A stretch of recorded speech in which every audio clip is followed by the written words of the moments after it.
A blonde young man tells Riku that he has no use for a defective product who only knows how to use barrier magic. He then kicks the boy out of the group in the middle of that empty wasteland without any pity. The blue-haired mage is in complete shock, having been kicked out of nowhere while they were heading back to the city after clearing a dungeon. Completely confused, the boy tries to process what he just heard, unable to believe his ears. The team leader insists that the boy is useless to the group and tells him to get out of there right away. Desperate, the caster asks for a reason, wanting to know why he is being tossed aside like that.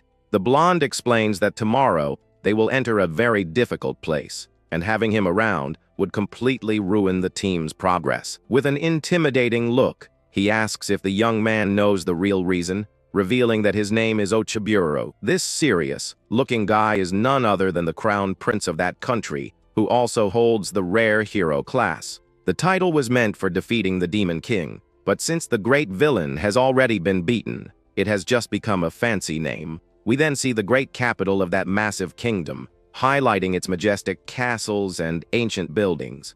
The current king of the land is sending his son to clear out dungeons to build a good reputation and become the next ruler. As a court guard, the boy was supposed to protect the heir, but the noble quickly throws it in his face that he is just a huge dead weight. The outcast lowers his head in sadness, remembering that defective mage is the mean nickname everyone back home gave him. All of this is because, ever since he was born, the only ability he has ever been able to cast is creating shields. The arrogant leader brags about how strong he has become, stating he no longer needs protection from such a weak kid. With a big, confident smile, he recalls how he defeated all the monsters during their last run using just a single strike. The swordsman is seen in the middle of battle slicing through everything in his path, bragging as he asks if he even took a single hit in return. Fully aware of his own weakness, the boy clenches his fists in anger and agrees with his head down that the leader didn't take any damage. Drawing his weapon, the prince claims that for someone as skilled as him, something as basic as a barrier is completely useless. The mage admits that he only knows how to create defenses, but he tries to argue that he isn't a burden until he gets cut off by a loud yell from the prince. The blonde noble throws it in the boy's face that this is the only talent he has and refuses to listen to any more excuses. Even though he agrees, the caster tries to explain how his magic works, only to get scolded again and told to stop making excuses. Startled by the yelling, the blue-haired boy widens his eyes, while the leader rants right in front of him. Keeping his respect, the commoner explains that during their camps, the monsters never come close thanks to his protection. He adds that he placed shields on everyone's bodies, but the swordsman thinks that is the most ridiculous thing ever. The heir mocks him, saying that this magic is just a basic dumb shield that anyone with a tiny bit of mana could use. Desperate, the outcast tries to show that his ability is actually very versatile and that he only wanted to support the team in his own way. The group leader swears he has never heard of a defense placed on the body, let alone felt any kind of support helping him out. Looking at him with disgust, the rich kid reminds him that his talent was recognized despite being a commoner, which got him into the Royal Academy. Being a genius, he got the highest grades in history and became the youngest court mage among the 12 chosen by the kingdom. However, the blonde claims that when it came time to prove his worth in practice, the kid turned out to be nothing but a huge defective product. Saddened by the insult, the guard replies that he cast the magic for the leader's safety, fearing that something bad might happen. Full of arrogance, the hero replies that the young man just applied completely unnecessary powers on them the whole time. To make matters even worse, the swordsman questions whether the boy was actually casting anything at all during their missions. Confused, the rejected boy doesn't understand where the conversation is going and asks what the guy means by those mean words. Shouting, the group leader reminds him that the shields created by the boy's magic are completely invisible to the naked eye. Looking down, the mage agrees, because as the noble said, these defenses cannot be seen by people with low magical aptitude. With a smirk, the prince assumes the commoner was just lying about his spells so he could get carried by the team. The snobby prince clenches his fist in disgust and accuses his former teammate of being blinded by the reward money they earned.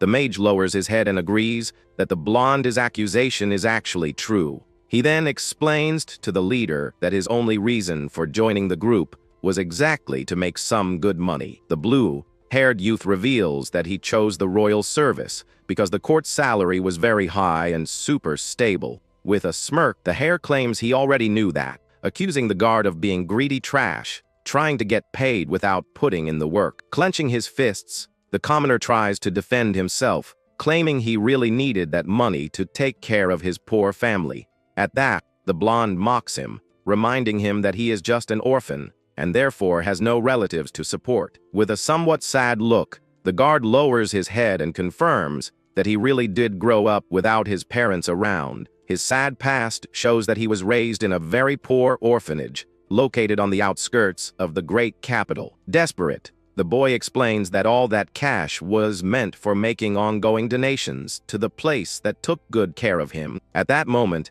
he looks over and notices that the other team members are also judging him with total disgust and contempt. Completely shocked, the caster painfully realizes that no one in that fancy group is on his side. One of the adventurers angrily comments that lying to steal coins from their own country is the lowest thing someone could do. Meanwhile, the big bald warrior accuses the boy of getting his high royal rank just by using bribes and connections. Then, the other helper sighs, finding it completely absurd that there is a royal mage who only knows how to make simple magic walls. The outcast listens to all those harsh accusations in total silence, feeling the immense pain of being judged in such a humiliating way.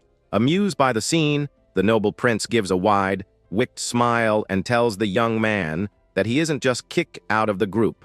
Pointing his finger right in the poor boy's face, the bossy leader firmly decrees that the commoner is banished from the entire country. Startled, the boy goes into full panic mode, wanting to understand the real reason for receiving such a severe punishment out of nowhere. Looking serious, the proud swordsman justifies the decision, saying that the former ally didn't just steal common coins, but the very taxes of the people. He finishes the humiliation by stating that a useless liar who fakes his abilities has absolutely no right to live there. The blonde warns him that his grace period is only 10 days starting from today. Turning his back, the leader claims he is being very generous by letting him go instead of facing the ultimate penalty for an illegal stay. Without looking back, the snob tells his former teammate to pack his bags and leave the kingdom as fast as possible. Completely speechless, the boy stands there with his mouth open, watching his old companions walk away without the slightest bit of pity.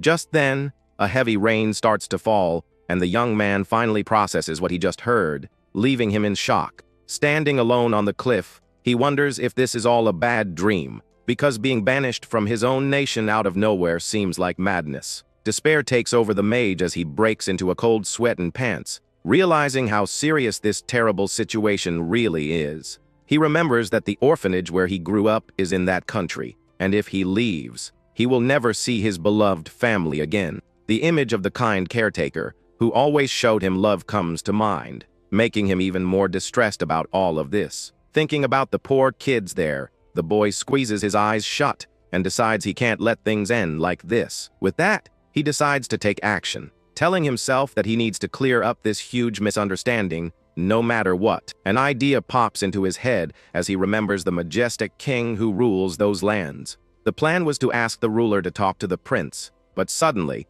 a massive danger comes tearing through the air. Suddenly, a giant, spiky tail swipes right past the boy, showing that he isn't alone out there. A monstrous beast appears, roaring fiercely right in front of the mage, ready to make a meal out of him. The beast lunges forward with its giant mouth wide open to strike, but the young man simply says that he is in a big hurry right now. Showing no fear, he makes a hand seal to activate his magical power. While the heavy rain keeps pouring down, a glowing square barrier appears, trapping the giant monster's snout, making a crash into the defense unable to move forward. Holding his pose, the blue-haired warrior starts casting a variation of his technique, called transformation. Then he points his glowing fingers at the beast, revealing attack form number 5 of his powerful magic. Continuing his attack, a strong pillar of energy falls from the sky, crushing the target. The huge monster widens its yellow eyes, feeling the pain of the massive impact. Stripped of its strength, the creature collapses to the ground, kicking up a lot of dust as its snout hits the floor. Noticing that the beast is still breathing, the mage decides to use the second form of his power. With that, he summons glowing blades, easily taking down the gigantic beast for good.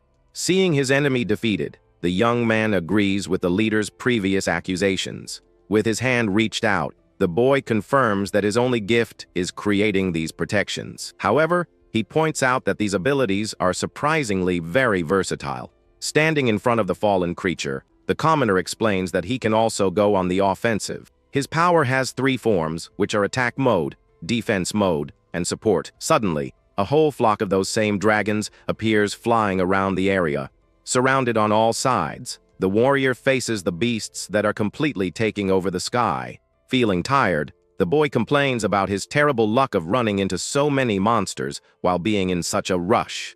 Accepting his sad nickname, he brings his hands together to focus a lot of mana. Glowing brightly, the boy states that he trained hard to master his barrier, preparing his ultimate move. The outcast unleashes the class's second secret technique. At that moment, a massive flash of light bursts forth, tearing across the entire battlefield. The powerful magic swallows the whole flock, wiping out the dragons in the blink of an eye. Soon, the heavy storm disappears, revealing a beautiful, very calm blue sky. Looking at the beautiful scenery, the protagonist sighs with relief for having survived all of that. The scene cuts to a location far, far away from the grand capital, showing a long journey to the southwest of that vast region. There, we see a quiet rural village in the middle of the mountains, revealing the humble place where our mage grew up. Walking through the calm dirt streets, the young man in the dark cloak finally arrives at his old home, looking a bit tired. With a somewhat empty gaze, he walks alone, processing all the bad things that had just happened with his recent expulsion. The boy's heavy steps kick up dust from the ground as he moves forward, not paying much attention to his surroundings. Suddenly, he bumps right into a large villager who immediately turns around, very annoyed and demanding an explanation.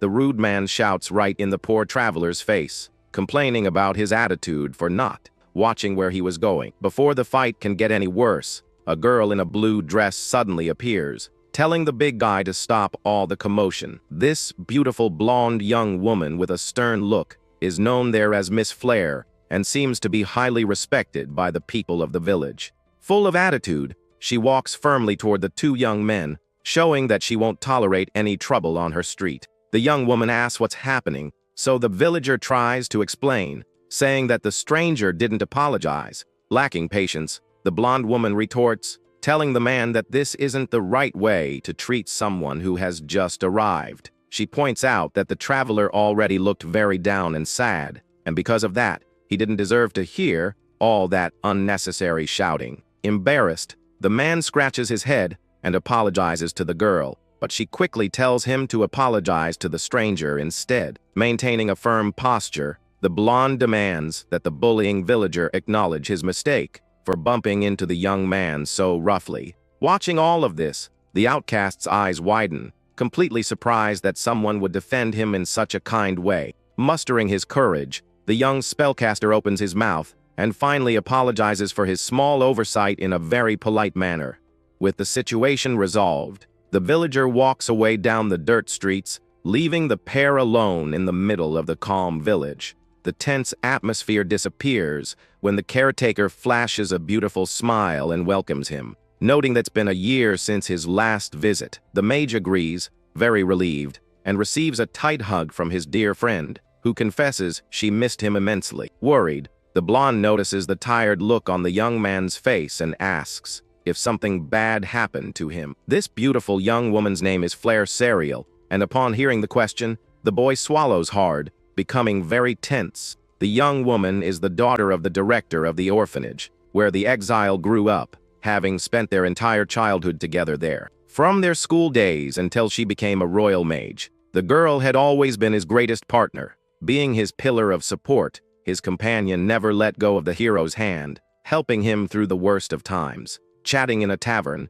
the exile explains how the guards blocked his entry to the royal castle. The spellcaster then reveals he came to the village only to say his goodbyes before leaving the country. Listening to the whole sad story, his friend understands the situation and announces that she's leaving with him. Completely shocked, the mage's eyes widen, trying to understand what he just heard. Remaining calm, the young woman reinforces her decision and confesses that she feels a great love for the protagonist. The boy is dying of embarrassment, while the sorceress assures him that she will follow him everywhere he goes. With a very caring gesture, his friend holds the warrior's hand, giving him a great sense of security. Smiling, the blonde woman states that she loves the young man's effort, seeing him as the great man in her life. Shyly, the young man apologizes for all of this, but the woman assures him there's no reason to be afraid. She recalls the past when the hero would send all his money to help raise the orphans. Changing the subject, his companion reveals that the orphanage director has become the head of the local guild. The outcast is startled by the news and is even more surprised to learn that the old man is getting married. Sharing a secret, the blonde explains that her father has finally moved on from his past as a widower to try and find happiness. Listening intently, the traveler discovers that his friend's new stepmother is a very hard-working woman. Thanks to all this effort, the institution is no longer in poverty and doesn't need the mage's donations anymore. The exile listens to his friend and finally understands the new situation at the orphanage. In a gentle tone, the young woman reminds him that he has already worked so hard and now has the right to live as he pleases. With a serious look, the protagonist repeats those sweet words, reflecting on this sudden freedom. Suddenly, the blonde squeezes his hand tightly and asks if the warrior feels any resentment toward her. Mustering his courage, the young man looks deep into his companion's eyes and confesses his great love for her very directly.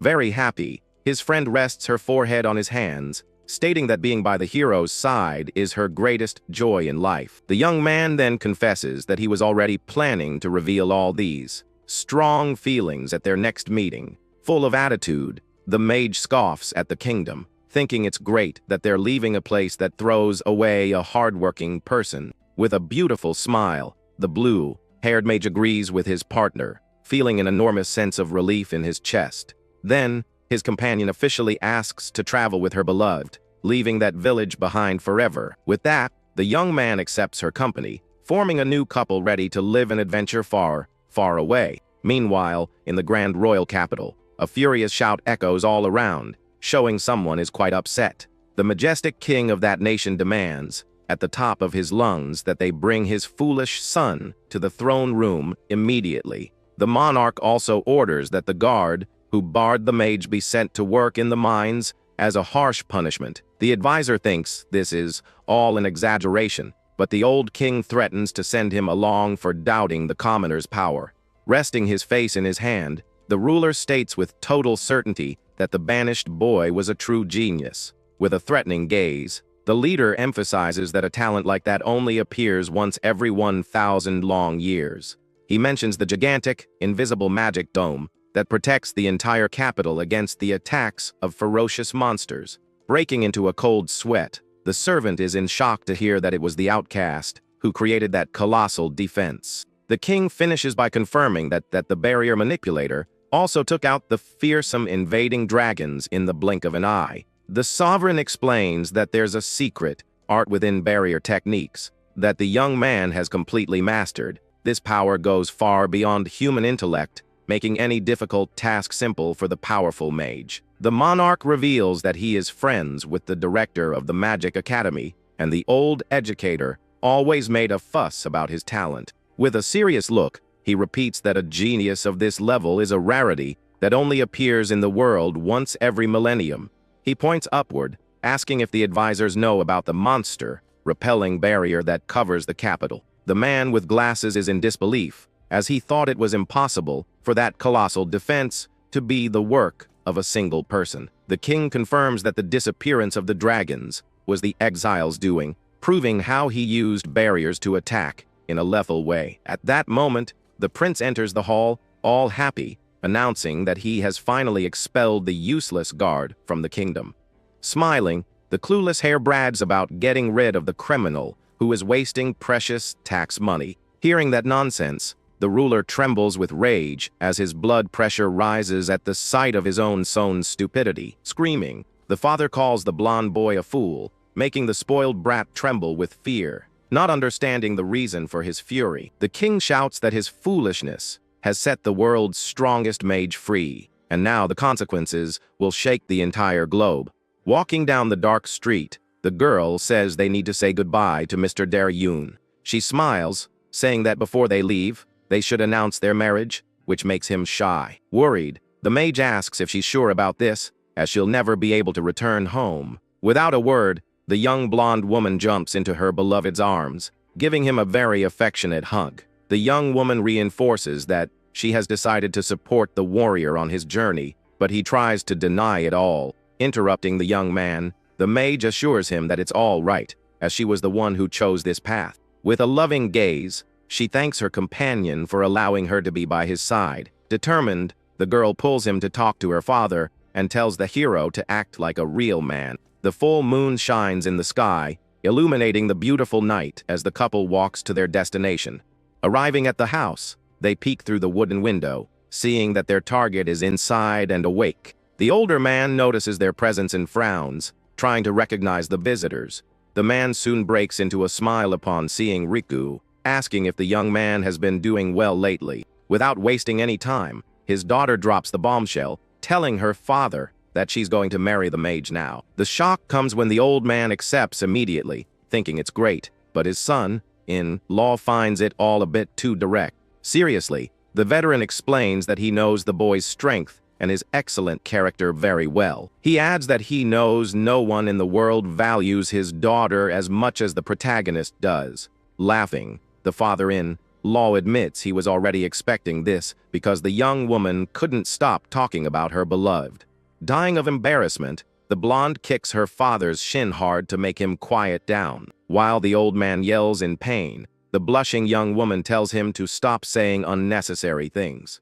Curious, the man asks where they will live, so the exile admits sheepishly that he has been banished. The girl tells her father all the gossip, revealing with outrage that the foolish prince called the hero useless. The father-in-law strokes his chin thoughtfully and casually comments that he trained that spoiled noble in the past. With his arms crossed, he reveals that he was an S-class adventurer, completely shocking his own daughter. The black-haired mage is indignant because the old man never told them anything so important. The veteran explains that it was a request from the king, but he ended up getting let go quickly for not pleasing the annoying hair. Hearing that, the protagonist realizes that the royal blonde has always been a huge fool from a very young age.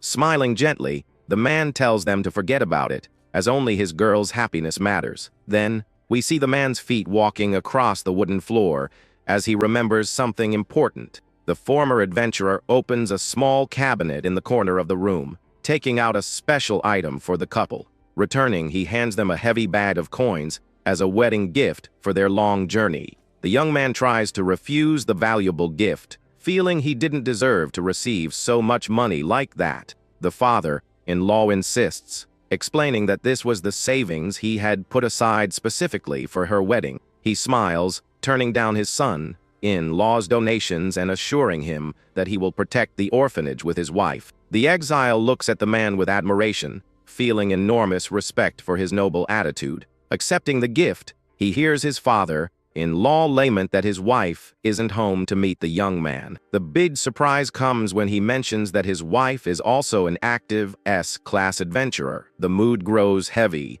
when the warrior warns that vampires have been frequently seen in the region. The young man frowns, remembering that these immortal monsters live in the night, feeding on human blood. The veteran warns with a very serious look that there are bad rumors about the return of the Queen of the Night. This creature was an ancient vampire, so strong that she had to be sealed because no one could defeat her. Optimistically, the blonde girl breaks the heavy mood, assuring with a smile that they'll be fine. Full of pride, she points to her beloved, reminding everyone that he is the strongest barrier master. The black-haired mage smiles confidently, agreeing with his future wife's praise. Holding her hand firmly, the hero mentally promises that he won't let her get hurt. With a fearsome look, he decides that he will destroy any legendary vampire that appears. The father-in-law gets tense remembering the villain's immortality but soon trusts in his son-in-law's hidden power. Seriously, the protagonist guarantees that when it comes to protecting someone, he will never lose. The old man smiles, relieved by the answer, and asks him once more to take good care of his daughter. Suddenly, gigantic suitcases appear on the floor as the girl apologizes for the delay. The men are in shock at the absurd amount of luggage, not knowing how to carry it all. Laughing, the young woman asks if her father forgot who her fiancé is. As the young man activates his magic, the suitcases begin to glow brightly as he invokes barrier support form number 5. In an instant, all the heavy luggage disappears into thin air, stored inside a magical space.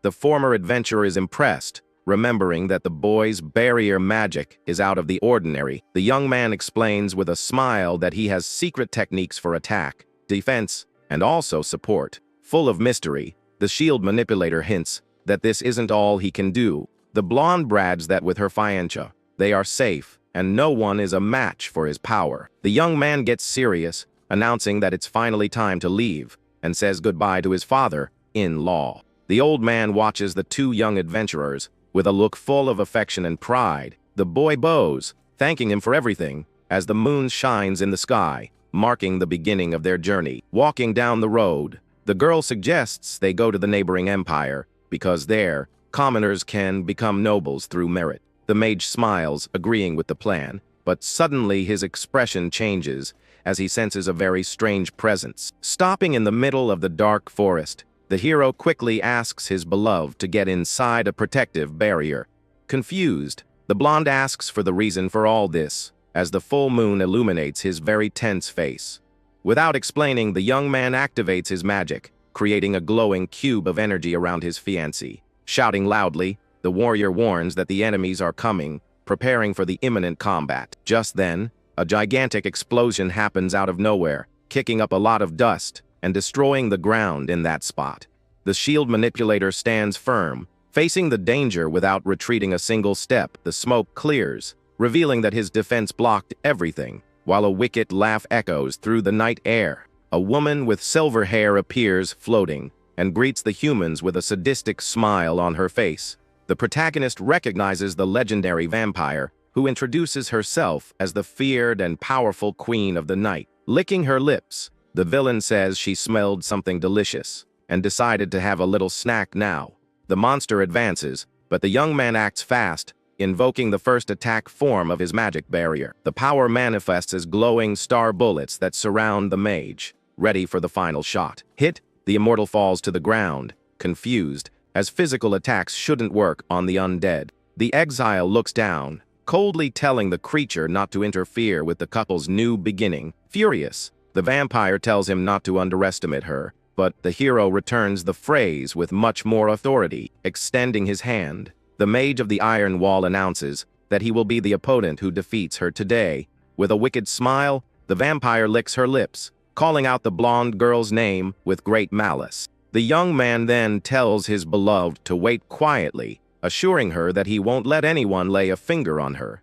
The young woman agrees with a blushing face and tells the warrior to do his best in this difficult battle. With that, the mage turns to face the enemy while his fiancée watches everything from inside the protective cube. The queen of the night scoffs, saying he uses strange tricks, but they are no match for her power. Floating in the air, the villain releases an immense red aura that spreads throughout the dark forest. At that moment, the flowers in the field begin to wither, revealing the terrible magic of energy draining. In seconds, all the surrounding trees dry up completely, showing the strength of that ability. The monster then brags that she will drain all the life around her to become stronger. Watching everything, the shield manipulator understands the situation, while the enemy becomes very confused. The vampire is in total shock, screaming in surprise, unable to understand what is happening. She questions how the young man is still alive, as her power should drain the life of even an ancient dragon. In disbelief, the immortal shouts that it's impossible for a simple barrier magic to be immune to this. The creature asks how a shield that repels physical attacks managed to stop her energy-based strike. The mage explains that his barrier blocks any type of attack with the intent to harm. In a rage, the villain screams that she has never heard of such an absurd ability in her entire life. Seriously, the exile tells the enemy to remember this well before being completely defeated by him. The warrior then forms a seal with his hands, preparing his next attack with great concentration. With that, various glowing geometric shapes appear around the young man, showcasing his power. Struck, the vampire feels immense pain and realizes that the situation has become very bad for her.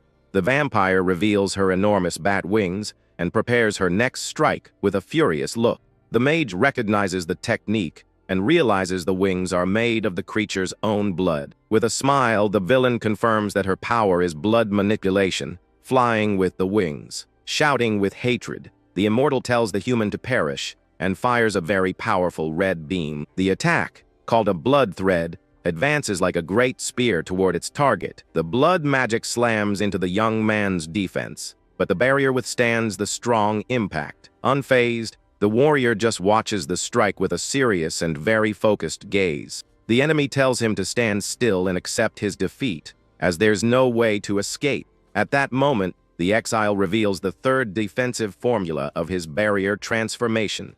Whispering the word, explosion, the spellcaster activates a new technique, glowing with great force. With that, the protection reflects the red power back, causing a huge shockwave. The vampire is in disbelief as she sees the blood thread being repelled, thinking it's impossible. Thrown backward, the legendary creature takes the full impact of her own attack. The monster's eyes glow red with hatred as she feels the pain of that powerful blow. Not understanding anything, the Queen of the Night screams in frustration at the unexpected turn of the fight. Fallen on the ground and injured, the immortal questions what happened, as she had never seen anything like it. She shouts that her spear was the strongest in the world, capable of piercing even a demon god. Calmly, the protagonist explains that he just reflected the attack using his own barrier. The villain is startled by the answer, so he explains that he made the shield's material very soft. Impressed, the enemy admits she never thought someone could use magic in that way. The mage notices that the enemy's body is regenerating very quickly, and understands he's facing an immortal being. Panting, the monster shows her sharp canines, while the young man asks if she's already running out of breath. He mocks her, saying that the mighty queen is struggling against a mere human, and she yells at him to be quiet. At that moment, the villain asks what he really is, and the protagonist just smiles in a very mysterious way. Calmly, the young man claims to be just a flawed mage who can only use simple barriers and nothing more. Furious, the vampire shouts for him not to lie, because a useless person could never push her to this limit. She warns him not to be underestimated, as she comes from a noble lineage and guarantees she would never lose to a weak commoner. Just then, the hero's eyes glow intensely as he listens to the creature of darkness's furious cry. The monster activates a blood-strengthening technique, changing her appearance to become much faster and more lethal.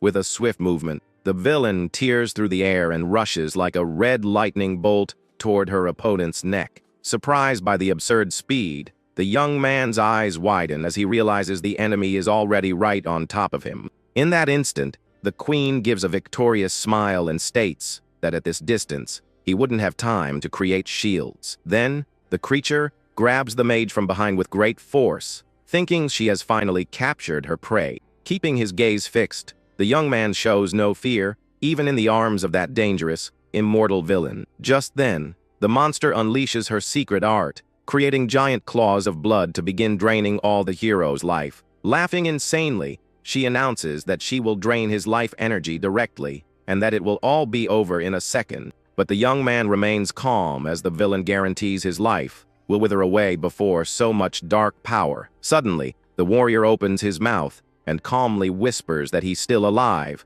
leaving the queen utterly confused. Shocked, the vampire asks how this is possible, since with no space between them, no defense should work. The mage reveals that he used his fifth armor form, creating an invisible, microscopic barrier around his entire body.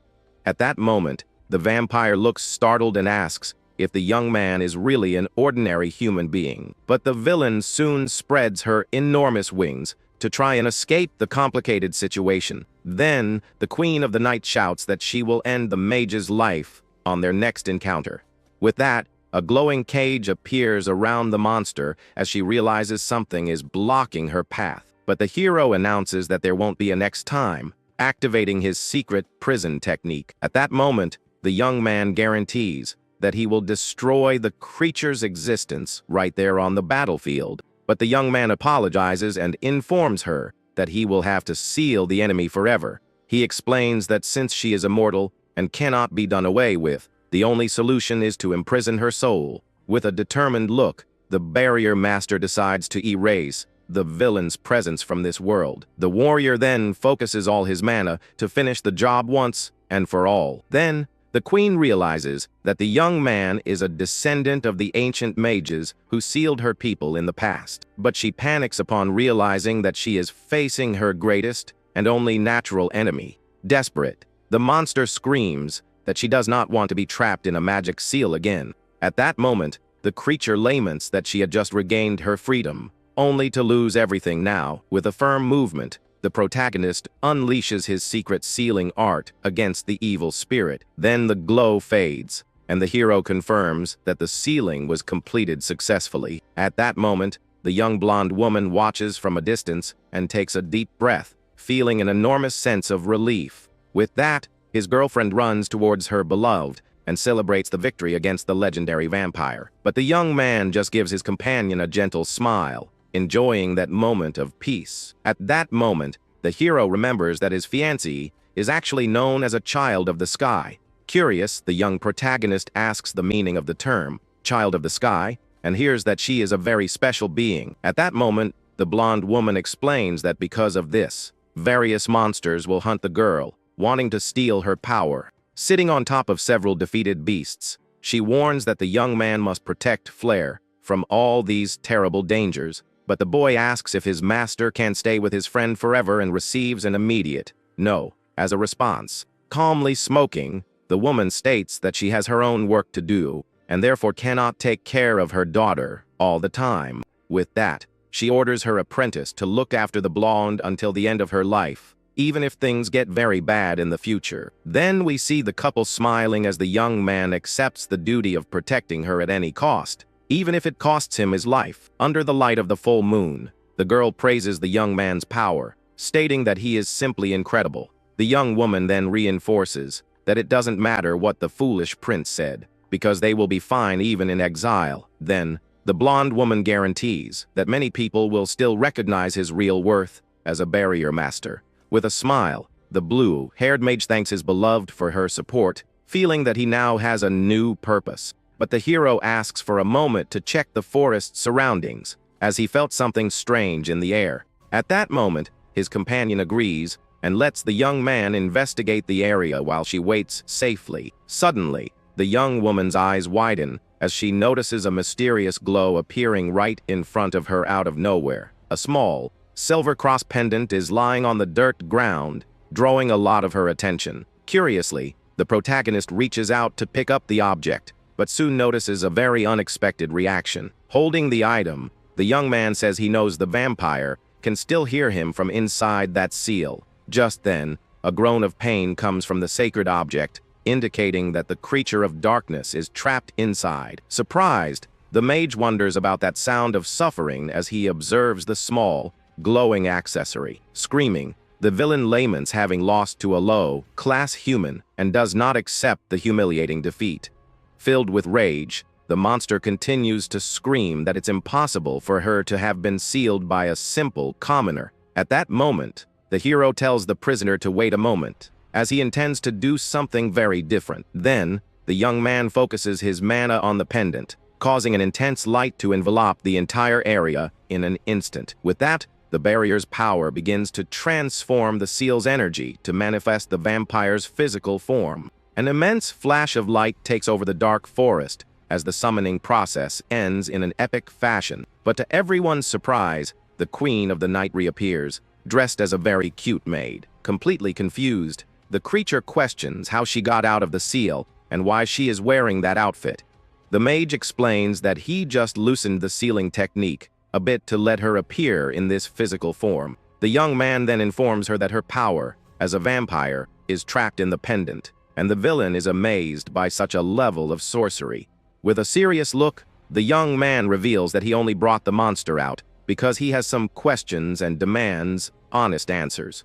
But the prisoner puts on a mocking face, stating that she would never answer anything for a simple human like that commoner. Then, the protagonist activates a restraining magic, making the creature scream in pain as she's hit by the invisible force. At that moment, he threatens to put the villain back in the pendant or throw the object into the bottom of the ocean so she can never get out. Desperate, the immortal begs not to be imprisoned as she hates dark, tight spaces and starts calling him master. With that, the hero ceases the magic attack, releasing the girl from the crushing pressure while observing her frightened reaction. Panting, the silver-haired young woman complains about the total humiliation of being treated that way by someone she despised. But the prisoner soon feels the restraining magic again and realizes she has no choice but to obey the mage. The warrior asks for the creature's name, but she hesitates, as giving that information means surrendering her very existence.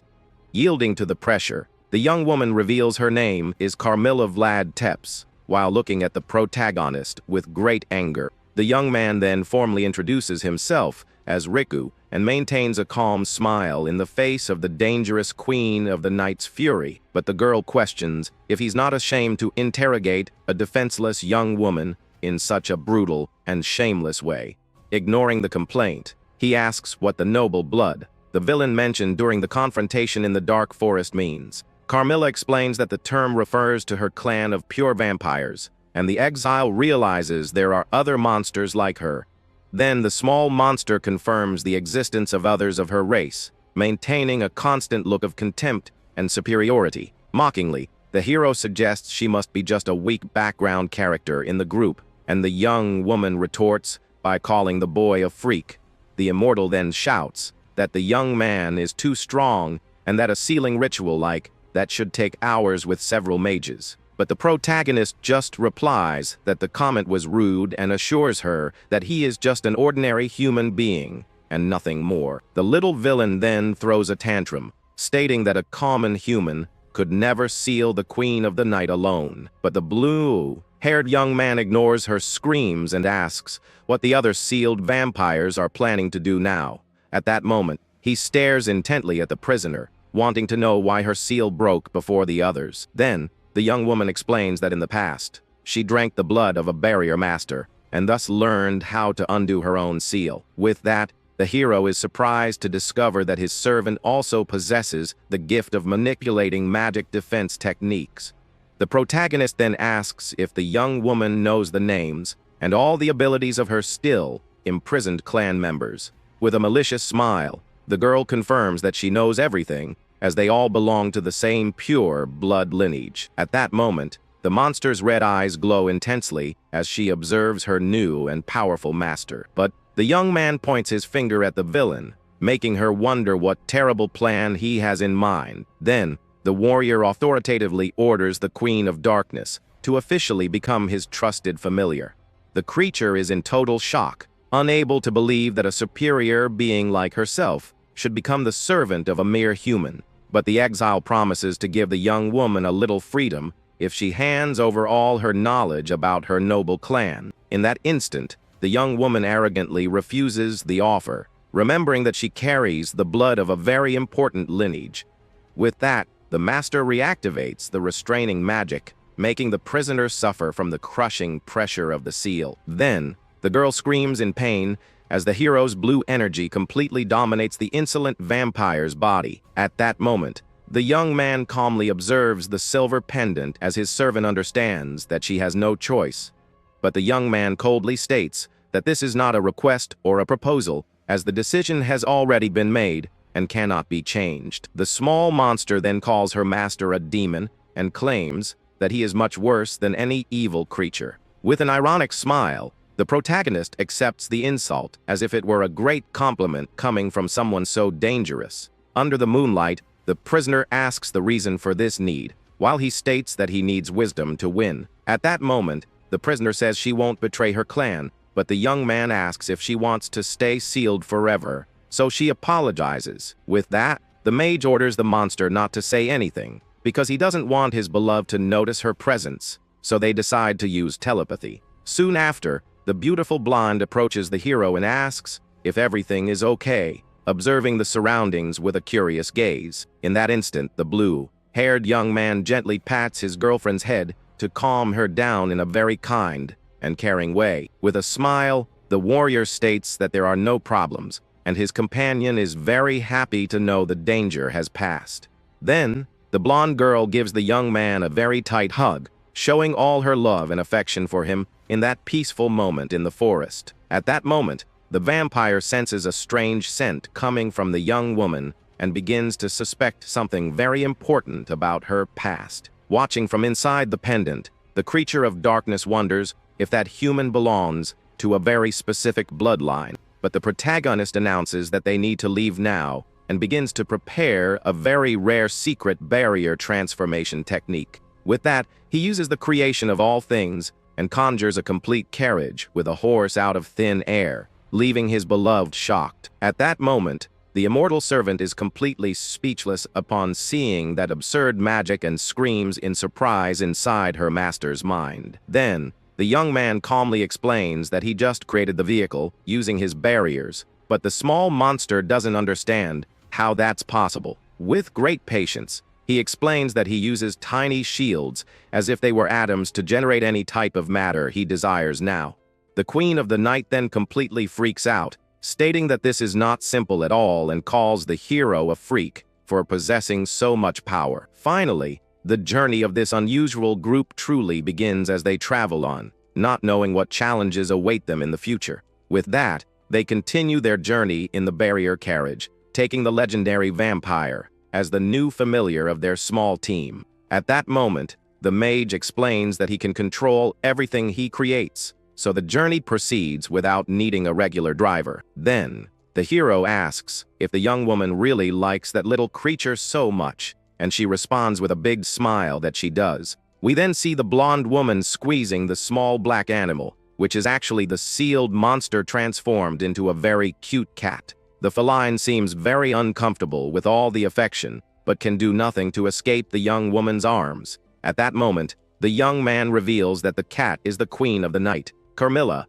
and she continues to complain a lot inside his mind. All this is happening because the servant wouldn't stop complaining about being trapped inside that small silver cross pendant. So, the master created that animal body using his barriers to serve as a vessel for the immortal villain's soul. At that moment, his companion asks where he found such a cute little thing, and the young man makes up an excuse on the spot.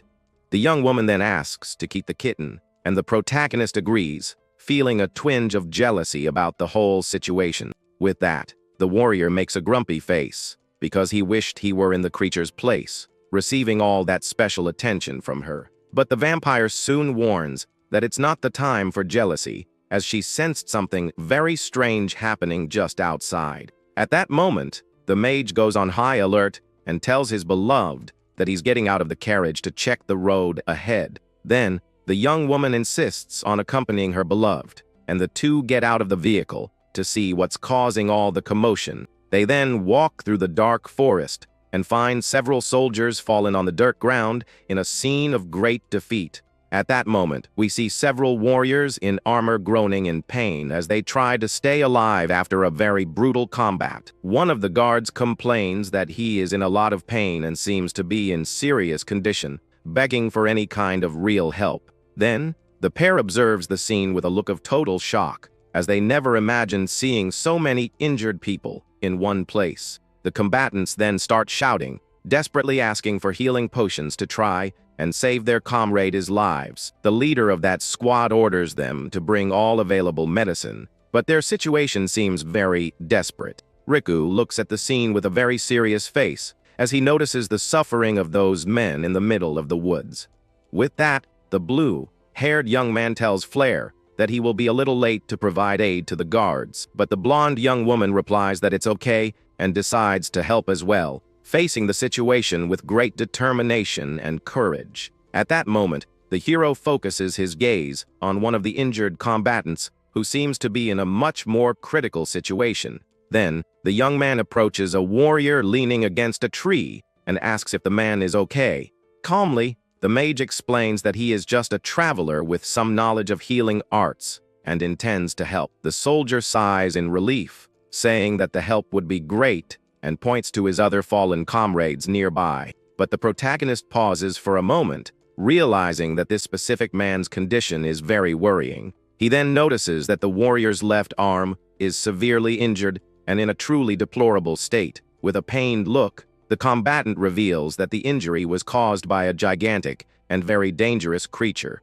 The guard explains that the group was hunting a ferocious beast, but the creature fought back and caused all that damage. At that moment, the vampire transformed into a cat starts to tremble, indicating that something terrible is about to happen. Worried, the blonde pets the feline and asks what's wrong. As the little creature won't stop shaking, the small creature of darkness is on high alert, sensing a malicious presence that only she can identify. Determined to act, the barrier master states that he will begin treating the serious injury immediately. The soldier tries to refuse, saying that a lost limb cannot be healed, but the young man assures him that he can do it. Then, the hero activates his auxiliary formula number 2, preparing a very advanced barrier transformation technique. A bluish light then envelops the area, and the power begins to reconstruct the part of the body that was damaged. With an intense glow, the magic makes the impossible happen, leaving the man in armor completely shocked by the result. The warrior celebrates the return of his arm, calling it a miracle, and thanks the young man, because now he can return to the hunt. The young man, shaking the guard's hand, asks about the term, pray, while the soldier shows immense gratitude for the help. With that, the vampire cat realizes the human is talking about her and becomes very apprehensive about this sudden revelation. Then, the warrior shouts to all his friends, announcing that they were saved by a very famous and skilled healer. But the blue-haired young man gets embarrassed and tries to explain that he's not exactly a real professional medic. At that moment, the combatant begs in tears for the young man to save his injured companions, who are lying there. With a focused gaze, the hero activates his barrier expansion, creating a gigantic dome of light that covers the entire forest area. He then unleashes the mass healing technique as a very bright bluish energy takes over the entire dark environment. With that, the injured soldiers begin to feel the effects of the magic and are amazed by the immediate sense of relief. At that moment, we see several men regaining their strength very quickly as the divine light continues to shine brightly. Then, the guards get up, celebrating life, and wonder what kind of supernatural power could do that. One of the men claims that the protagonist is a true god, or perhaps a walking healing temple that fell from the sky. But the young man reinforces that he is none of that and identifies himself only as a very modest barrier arts master. The leader of the group then becomes confused, wanting to understand how a defensive technique can heal such deep wounds. Calmly, the young man begins to detail how his shield works and how it affects the bodies of the people inside. He explains that the barrier has a high concentration of oxygen and light magic that accelerates the natural healing of any being. At that moment, the soldier admits he didn't understand the technical part at all but guarantees that the result is simply phenomenal. Then, the hero asks about the dangerous beast the squad was trying to hunt before that brutal defeat. Seriously, the combatant asks the mage to be very careful, as there is a creature called prey that inhabits those dense woods. The commoner then repeats the word vampire with a thoughtful look, while the cat servant listens closely. The man finishes by revealing that the target is the feared queen of the night, and the protagonist looks at the kitten in his beloved's lap. The mage has a blank look on his face and wonders how that little kitten could be a powerful vampire, while the servant screams in his mind. The young man then announces that he has already sealed the queen of the night, so the soldiers can relax and don't need to worry about it anymore. The group's leader is in total shock, screaming in surprise, unable to believe what she just heard. She then asks for the hero's name, and the blue-haired young man introduces himself as Rikudo Guardman in a very humble way. With a confident smile, the warrior reveals her name is Saraj, and she is the captain of the famous prey hunting squad. The protagonist becomes curious about her team's title and tries to understand the organization's real objective. At that moment, the vampire cat explains telepathically that they are specialists in the extermination of all her kind. The mage is startled by the news, as he had never heard of a group with such a specific and dangerous purpose. With that, Saraj bows as a sign of respect and asks the young man to join their squad as a new member. But the barrier master refuses the invitation on the spot, leaving the captain completely confused by the rejection. The warrior explains that with his power, saving the world would be a very simple task. But the hero doesn't think the same way. With a serene smile, he states that he has no interest in saving the world and only wants to protect the small happiness right in front of him. The young man looks at his beloved and reinforces that this is his one and only true goal in life at this moment. Even so, the group's leader insists desperately for him to join the team, pulling on the mage's clothes with force. The woman starts dragging the young man across the ground, while shouting that they need to hunt vampires and protect the world together. At that moment, we see the hero being carried down the dirt road, while the girl screams for him to listen to her proposal. Inside the carriage, his companion asks about his future plans, and he replies that he intends to become a common adventurer. The blonde questions why he doesn't join the prey hunters, as he would have a stable salary and a very peaceful life. But the exile reveals that the organization doesn't pay a single gold coin for defeating the blood-sucking monsters. The young woman then becomes indignant upon discovering that they also don't receive a fixed salary and realizes how exploitative the group is. Watching everything, the kitten Carmilla questions how those prey hunters manage to continue with this job. She then discovers that the reason is a noble sense of duty, but soon calls them all crazy and lunatic. At that moment, the protagonist reflects that he needs a lot of money if he wants to live peacefully with flair. With a thoughtful look, the young man admits that it won't be easy to find a job using magic, being a flawed mage. The servant then asks if her master has ever been an adventurer before, as only real skills are considered there. The young man denies the question and explains that he went straight from his village to the Royal Academy and then worked at the court. Worried, the small creature faces the young man and asks if he'll really be okay acting as a beginner on missions. With a frightening expression, the hero threatens to obliterate the vampire, making the kitten let out a cry of terror and tremble all over. Regaining his composure, the warrior assures her that he had rigorous training with his master and has real combat experience. Sitting next to him, his fiancée becomes curious about this mentor who taught him all the basic and advanced barrier techniques. Suddenly, a monstrous roar tears through the night silence, putting the blue-haired boy on high alert. With agility, the mage opens the curtain of his magic carriage to see what's happening outside on the road. At that moment, he gives a sideways smile, stating that the timing is perfect for what is about to appear before him. A colossal beast appears flying through the sky, revealing itself to be a gigantic dragon, ready to attack any traveler in its path. Terrified, the servant warns that it's a powerful monster, but the young man shows no concern about the threat. He remembers that during his training, he defeated several of these creatures, and that the beast's body is worth a lot of gold on the market. With a quick movement, the hero extends his hand, invoking a glowing barrier that manifests as a luminous cube. Thinking about the profit, the spellcaster states that the material from that creature will be sold for a very high price in the next town. Hit squarely by the magic, the dragon loses control of its flight and crashes to the ground, creating a large impact wave. Seeing the monster defeated, the young man celebrates the success of his technique as he prepares to collect his valuable prize. With that, the small cat Carmilla panics, asking what her master just did to that monster. The young man then calmly explains that he just suffocated the beast using his barrier, leaving the servant in total shock. The creature of darkness then wants to understand how the hero managed to suffocate a dragon so simply and directly. With a serene look, the mage says that activating a shield means dominating that entire space, which is very natural for him. But the vampire shouts that there's nothing normal about it and questions why the young man is so detached from reality. At that moment, the commoner states that he has never met other barrier masters and therefore has no one to compare himself to. With that, The servant understands that his magic is so specific that the young man doesn't even realize how out of the ordinary he really is. The kitten then asks why he suffocated the beast instead of using that star-shot attack he showed earlier. The warrior then explains that an explosive attack would destroy the valuable scales and lower the selling price of the carcass.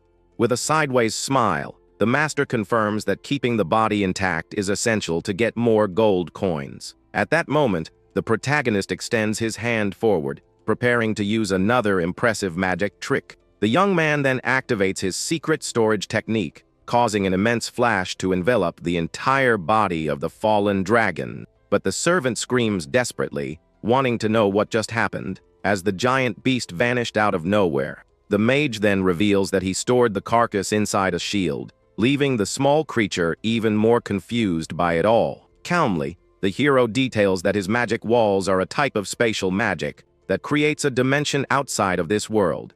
At that moment, the immortal vampire stares at her master with a look of total disbelief, processing that absurd information. But the young man continues his explanation, saying that this auxiliary formula is used to store any object in that void. With that, the kitten calls the young man weird, but he just agrees, remembering that he's considered a flawed mage. The creature then states that the boy's common sense is all broken because he lives in this abnormal state every day. The master then asks if she's calling him weak, but the servant yells that the young man is just too strong. The small cap then asks how he came to that conclusion, but the mage says that everyone calls him a flawed product. Calmly, the young man asks if the vampires were strong in the past, while looking at his servant with a look of total doubt. Annoyed, the small monster states that in the old days, they were feared for being the most powerful species that ever existed.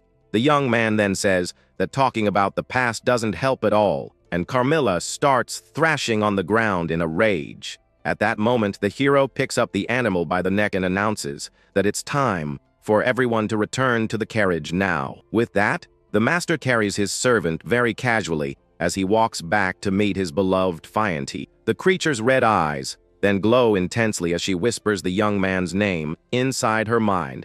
But suddenly, the commoner senses something very bad approaching and notices several dragons flying in the sky. With that, the protagonist observes the immense flock of winged beasts that cover the entire view of the dark and gloomy forest. In that instant, we see an absurd number of monsters surrounding the area, making the battle atmosphere much more tense. But the blue-haired mage cracks a greedy smile and states that he's looking at a veritable mountain of treasure. The small feline's eyes then widen, and she wonders if her master really intends to face them all alone. With a look full of confidence, the young man confirms that he will act, as he can't let this chance for profit pass him by today. At that moment, the spellcaster forms a seal with his hands to activate his spiritual barrier formula with great mastery.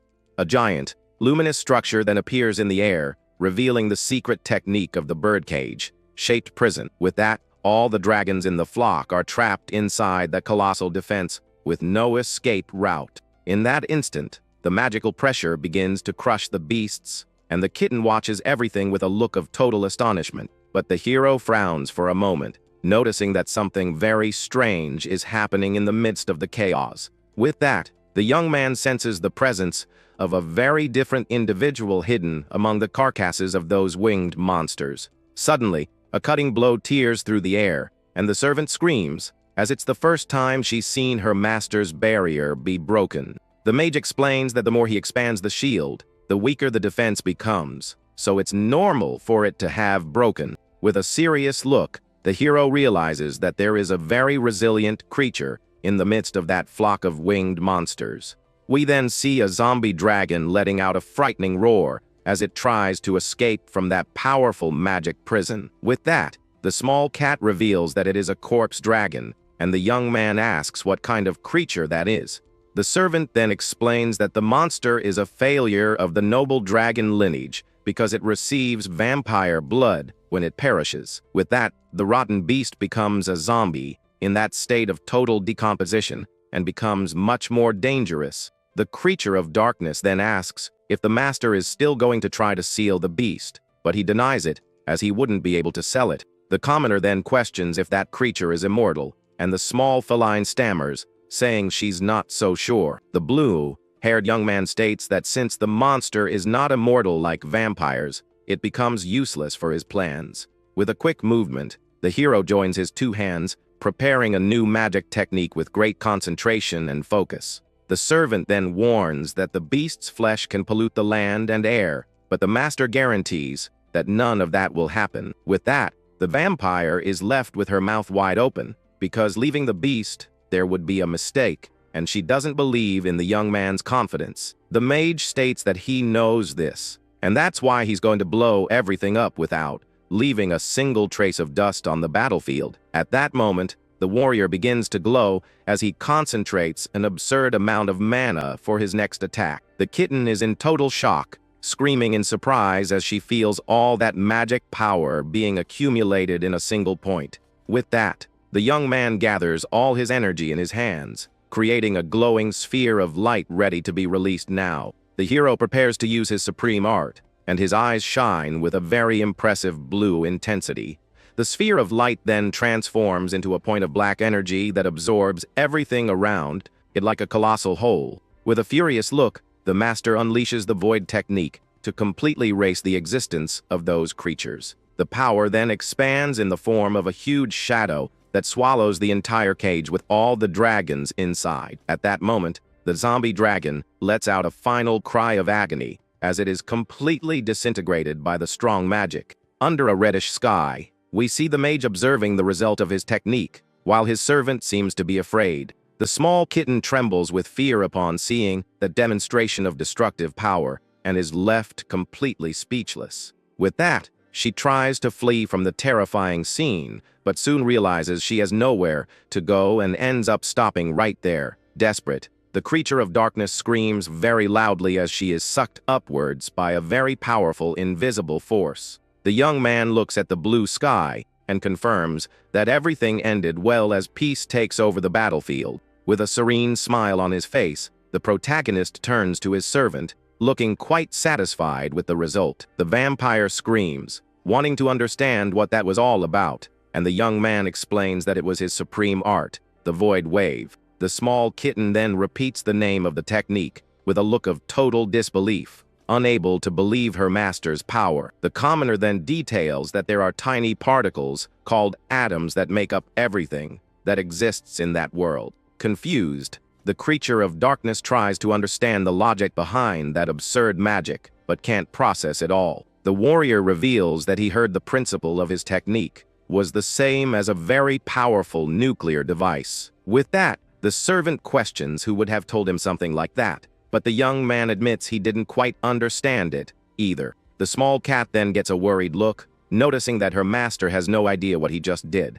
She realizes that he can unleash such a great force without any awareness of the real danger it represents to everyone. The vampire warns that he is too dangerous to be loose in the world, as the clear sky reflects the calm of the forest. The barrier master agrees with the statement and admits that not understanding the power he wields could be a very bad thing in the future. With an angry look, the creature realizes that the young man is not taking the situation seriously and gets quite irritated with him. The servant then screams that that's not the problem, but rather the fact that he is extremely strong and too unpredictable. The small kitten finishes her scolding by asking what that destructive light was that erased everything from existence in the blink of an eye. The group finally arrives at the Madukas Empire, and the young man admires the beauty of the place while observing the large buildings. With that, his beloved explains that they are in the city of Saladius, a very bustling place filled with various travelers. We then see that the place serves as the gateway to the empire and is home to various different races living in harmony. The young man then notices the intense flow of pedestrians on the streets, showing how prosperous and full of life the region is. But the blonde suggests that they first look for an inn, and then go to the Adventurers Guild. With an excited smile, the young woman shows a piece of paper, revealing that she has already chosen a great place for the couple to spend the night. They then stop in front of a very charming building that seems to be the accommodation recommended by his travel companion. Soon, The couple goes up the stairs and stops in front of the wooden door of the room reserved for the two young people's rest. At that moment, the mage's face turns all red, and he questions if this is really supposed to be happening right now. But upon entering the room, the hero notices that there is only a single double bed available for them to sleep in. With that, the beautiful young woman makes an angry expression, staring at her boyfriend, who seems very nervous. The young woman then asks provocatively if the young man wouldn't like to share the same room with her that night. Startled, the protagonist gestures with his hands, trying to explain himself as the atmosphere gets increasingly tense. But the blonde starts to laugh, saying it was just a little joke to lighten the mood between the couple. The girlfriend then opens her arms and tells her beloved to come closer with a very caring and loving look on her face. With his face on fire, the blue-haired warrior looks away, trying to process the whole romantic situation. Suddenly, a quick movement happens in the room as the two prepare to finally relax after their journey. His companion then pulls the young man onto the bed, stating that the journey was tiring and they deserve a rest now. The young man sighs, remembering that many crazy things have happened since he was recently exiled from his home country. Finally, his fiancée praises the master's effort and tells him to sleep well, as tomorrow will be full of new adventures. The young man wakes up feeling the exhaustion of the journey as the sunlight streams through the window of the small inn. Soon, he arrives in front of the Adventurers Guild and announces his intention to officially register today. With that, the hero asks if the creature will cause any trouble, but the blue-haired young man remains very calm. The small servant then assures him that nothing bad will happen as her master enters the enormous building. Walking with a firm stride, the young man advances down the luxurious corridor, ready to start his new career as an adventurer. The mage is then amazed to see that the doors open on their own, noticing how advanced the technology is there. Observing the large hall, the commoner sees that the service counter is right at the back of the building. At that moment, the exile greets the woman at the counter and reveals his wish to become a professional adventurer. With a polite gesture, the receptionist places a form on the table, asking the young man to fill in his personal details. Holding the quill, the young man begins to write the necessary information to complete his registration at the guild. The warrior then finishes writing down his class as a mage, but the employee seems to find something strange on the paper. Surprised, the blonde asks if he really only has the barrier ability, and the young man seriously confirms the information. The boy states that this is the only power he can use, showing total confidence in his choice. Understanding the situation, the woman informs him that the candidate will need to take a mandatory exam to complete the process. The commoner is startled by the news, but the employee assures him that the test is not difficult and he shouldn't worry. In that instant, the attendant brings a glowing crystal ball, explaining that they need to measure his mana capacity. Suspicious, the young man asks if the item won't break, but she states that the object is enchanted and very durable. The hero then places his hand on the sphere, channeling his magic energy for the test to begin once and for all. In the blink of an eye, the crystal displays the number 150, leaving the master surprised by its quick operation. Amazed, the exile comments that he has never seen such a modern device in his old country. While the woman smiles, satisfied, the boy wonders if everything is okay, but a chubby fellow arrives with a very arrogant attitude, calling him a punk. At that moment, the mage looks to the side, trying to understand who this conceited stranger is who just interrupted everything. The pink-haired noble introduces himself as Kamas and claims to be an important member of the Empire's elite. With a very mocking smile, he asks if the commoner has been living under a rock for not knowing of his fame. The protagonist then questions what a rich kid is doing in a place like this, making the short man shout at him to be quiet. With that, the villain complains about hearing that a mage only uses barriers and scoffs at the magic capacity the hero claims to have. Annoyed, the young man asks to be left alone if the man has nothing important to discuss at that moment. But the spoiled brat claims he is just giving advice because a flawed product could never be an adventurer. In that instant, the master turns his attention back to the test and begins to release his mana much more intensely. Then, An immense flash of light takes over the room as the young man's power explodes, sending pieces of light flying everywhere. Shocked, the noble and the attendant's eyes widen as they witness that demonstration of raw, overwhelming force. At that moment, the spellcaster gives a victorious smile, knowing he has surpassed all the expectations of that modern guild. With that, the chubby fellow is left speechless as he sees the sacred object being destroyed by the dark-haired boy's bluish energy. The man then screams in terror, asking how that was possible since the item was considered indestructible by everyone. The employee then exclaims that it's impossible for the crystal to have broken and is at a complete loss for what to do now.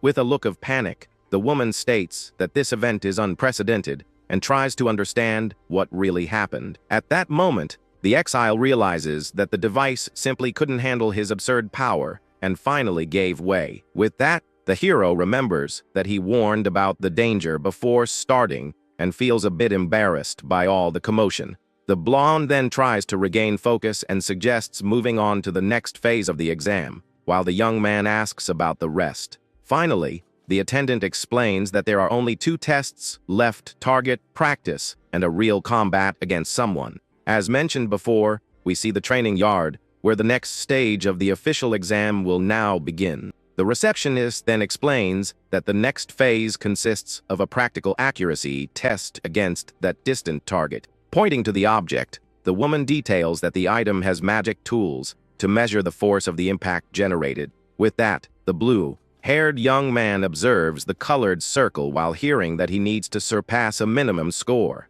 The mage asks if the strike must be magical, or if other weapons are also allowed in the process. The employee assures him that any type of ranged attack will do, citing the use of a bow and arrow as a good example. Curious, the young man asks about the energy limit the target can withstand, wanting to avoid another disaster. Smiling, the blonde states that the structure is reinforced with stability spells, being considered completely indestructible. Thoughtfully, the exile decides that maybe he should hold back a bit to not cause more trouble in front of everyone. At that moment, the conceited pink-haired noble scoffs at the commoner's attitude, calling the boy arrogant once again. The chubby fellow insists that a failure, who only makes barriers, could never pierce such a resistant target. The villain then mocks, stating that the hero will fail miserably because his power is limited and completely useless. Remaining calm, the protagonist just observes the chatter while the rich kid announces he will give a real demonstration. The man states that he will show how a real mage should act, but the boy just asks to be left alone. In that instant, the master fixes his gaze on his opponent, sensing that something very over the top is about to be cast. Full of rage, the noble shouts for the young man to witness the flames of his purgatory as he begins his attack. With a sharp movement, the enemy invokes the spirit of fire, asking the entity to reside in his hands now. An immense flaming sphere begins to glow intensely between the man's fingers as he prepares for the final shot. Shouting the word, "Fireball," the arrogant man unleashes all his destructive power toward the training target. With that, a gigantic explosion occurs in the middle of the field, kicking up a lot of smoke and covering the entire combat area. Kamas brags about his strength, while the attendant is impressed with the level of destruction he caused. With that, the panel shows 132 points, indicating that the noble surpassed the required average to pass. At that moment, the spoiled brat flashes a huge grin and asks if the commoner saw what a true master is capable of. Then, it's Rikudo's turn to take his test, as he faces the target with a very focused and thoughtful look. Walking calmly, the young man positions himself and wonders if he should take the training completely seriously now. He then extends his hand toward the wooden circle, while the receptionist watches everything with great attention. The hero decides not to use his most powerful technique to avoid drawing too much attention from everyone. With a quick movement, the mage fires his star ability, which travels at high speed, cutting through the air. Then, a colossal beam of light crosses the area and blows up the back wall, generating an absurd impact. In place of the target, there is now only a perfect hole, showing that the attack went through the object effortlessly. Completely in shock, the receptionist and the pink-haired noble are left speechless, by such a demonstration of power. The young man wonders why everyone is screaming like that and is confused by the pair's desperate reaction. The short man then yells, asking how the boy managed to use magic without performing any kind of sacred chant first. He explains that casting spells without words is an elite level skill, but the commoner thinks it's the most normal thing in the world. The protagonist retorts that the noble himself didn't use chants either, making his adversary even more irritated. Watching from a distance, the cat servant wonders if her master truly understands how out of the ordinary he is. The employee explains that wordless shots are usually weak, yet the boy destroyed the item that was supposed to be unbreakable. With that, we see the deplorable state of the measuring equipment, which is now just a pile of useless shards on the ground. Rakuto finds all this very strange, as he's sure he held back his power a lot to avoid breaking anything again. In denial, the rich kid shouts that it's all a lie and questions how a barrier can be used to attack someone. The mage asks what he needs to do to be believed, so the noble demands an immediate duel against him right there. With that, the receptionist explains that the third test is usually a real fight against an official member of the guild. The short man then points at the hero, suggesting they face each other to be evaluated together in that open field. The woman then asks if the commoner agrees to this challenge while observing the calm face of the blue-haired young man. The young man accepts the combat, wanting to get it over with, but his opponent warns that he will show his true great power. With this decision, the two prepare for a magical shootout, and the villain states he is certain of his absolute victory. At that moment, the employee shouts, giving the starting signal, and the tension rises between the opponents in the stone courtyard. Soon, the pink-haired noble begins to invoke the spirit of flames, preparing a very heavy and hot fiery strike. Meanwhile, the protagonist observes the attack with total serenity, concentrating his mana silently and calmly. Then, an immense fireball is launched by the enemy, crossing the air with the sole purpose of burning the boy in black. But the hero activates his spiritual prison technique, and the blue glow of the barrier appears to confront the inferno. The opponent then scoffs at the simple defense and claims that nothing can stop the heat of his destructive and lethal spell. With a sideways smile, the mage says he doesn't intend to stop the strike, but rather to change the final destination of that solar energy. Confused, the chubby fellow yells in hatred, not understanding the commoner's words, as the sphere of heat advances rapidly. Suddenly, the spell makes an impossible turn in the air and changes direction, leaving everyone present completely startled. With that, the shot returns against its own creator, and the short man realizes the imminent danger, losing all his courage. Desperate, the villain panics, seeing his own attack returning, with much greater force in his direction. In that instant, a cry of terror echoes through the courtyard as the man tries to escape the fire he himself conjured in the duel. Then, a colossal explosion engulfs the arrogant noble, generating a cloud of black smoke throughout the training area. Finally, the blue-clad warrior cracks a small, victorious smile, noticing that the combat ended very quickly and easily. Smiling, he explains that in just blocking the attack, he decided to make much better use of that energy. Fallen on the ground and smoking, the pink-haired noble wonders what on earth just happened in that duel. Calmly, the young man reveals that he reflected the magic using a special barrier and tells his opponent to look around now. The villain then realizes he's trapped in a giant, colorful cube while hearing about the magic mirror technique. Completely in disbelief, the short man yells that reflecting attack magics is impossible to do in practice. With a piercing gaze, the hero states that anything is possible for someone who truly masters the real arts of barriers. Feeling the weight of defeat, the spoiled brat laments as he realizes he doesn't stand a chance against that commoner. Clapping, the receptionist praises the young man's performance and assures him that he passed the exam with top marks. At that moment, the mage questions if his adversary also passed, showing a very unexpected concern. Surprised by the question, the woman confirms that the noble also passed, leaving the chubby fellow with his jaw on the floor. The young man admits that his opponent is strong enough to be an adventurer, despite all his arrogance. Observing the scene, the cat servant wonders if her master is a kind angel or just a dangerous threat to the world. With a beautiful smile, the attendant officially welcomes the newest member of the guild, Rikudo Guardman.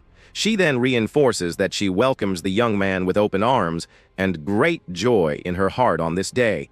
Maintaining his composure, the hero returns the gaze while processing that he now finally has a real job. The employee then introduces herself as Ranka and states that she is very happy to work alongside someone so talented. Excited, the blonde assures him that she is looking forward to the future missions the new adventurer will undertake in the Empire. Changing the subject, the commoner asks if the guild buys monster materials. As he defeated a beast on the way, Ranka suggests checking the item at the inner counter, but the young man says that won't be possible at all. Confused by the answer, the woman asks for the reason why he can't bring the material inside to the reception now.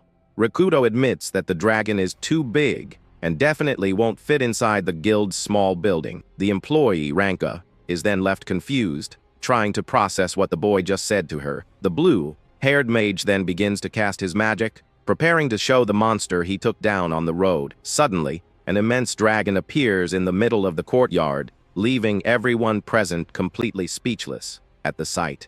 With that, the receptionist lets out a cry of terror, wanting to know where he got that colossal, lifeless creature. The hero questions her surprise, reminding her that magic bags and spatial spells are quite common around there. But the blonde retorts that the commoner should only know how to use barrier magic, not storage tricks. At that moment, the young man states that it's possible to do anything with barriers if the user tries hard enough in training.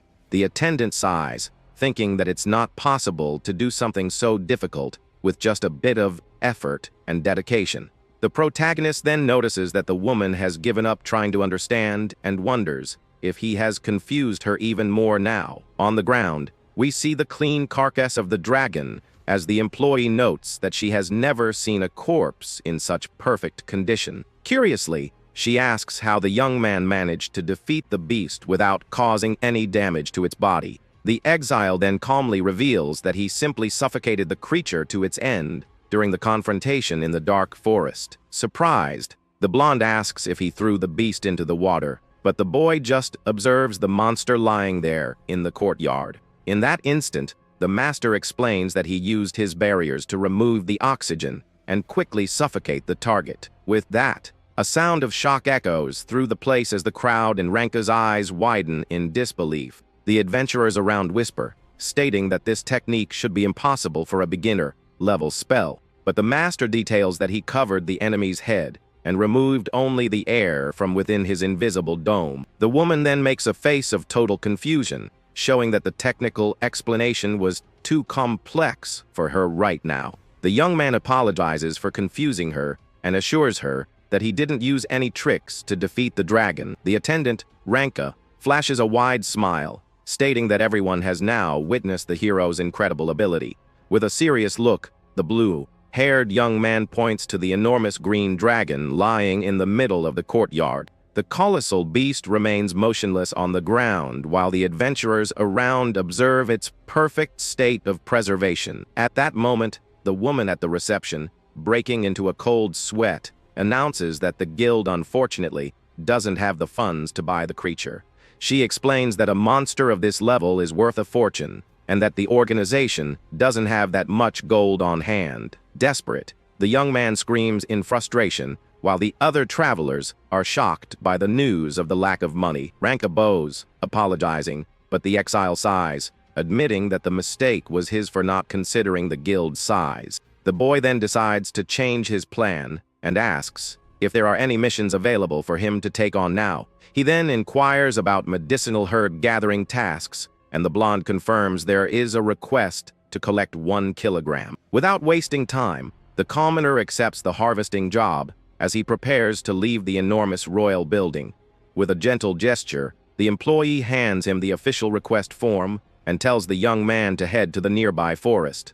At that moment, the mage thanks her for the help and says goodbye to everyone while the other adventurers watch the scene curiously. Soon, the hero's footsteps echo on the stone stairs as he hurries down to start his new job. Suddenly, the noble Kamas starts laughing mockingly upon discovering that the hero is just going to gather little plants.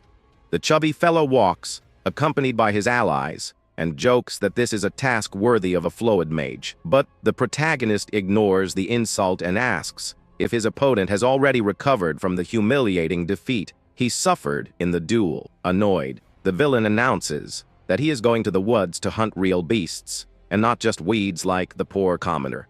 With a furious look, the rich kid tells the young man not to even step into the dense woods, because a piece of trash like him only knows how to defend himself. In that instant, the spoiled brat yells that he is just giving some kind advice, so the boy doesn't do things beyond his means. The chubby fellow then turns and leaves with his group, while Rikudo watches the whole scene with no patience at all.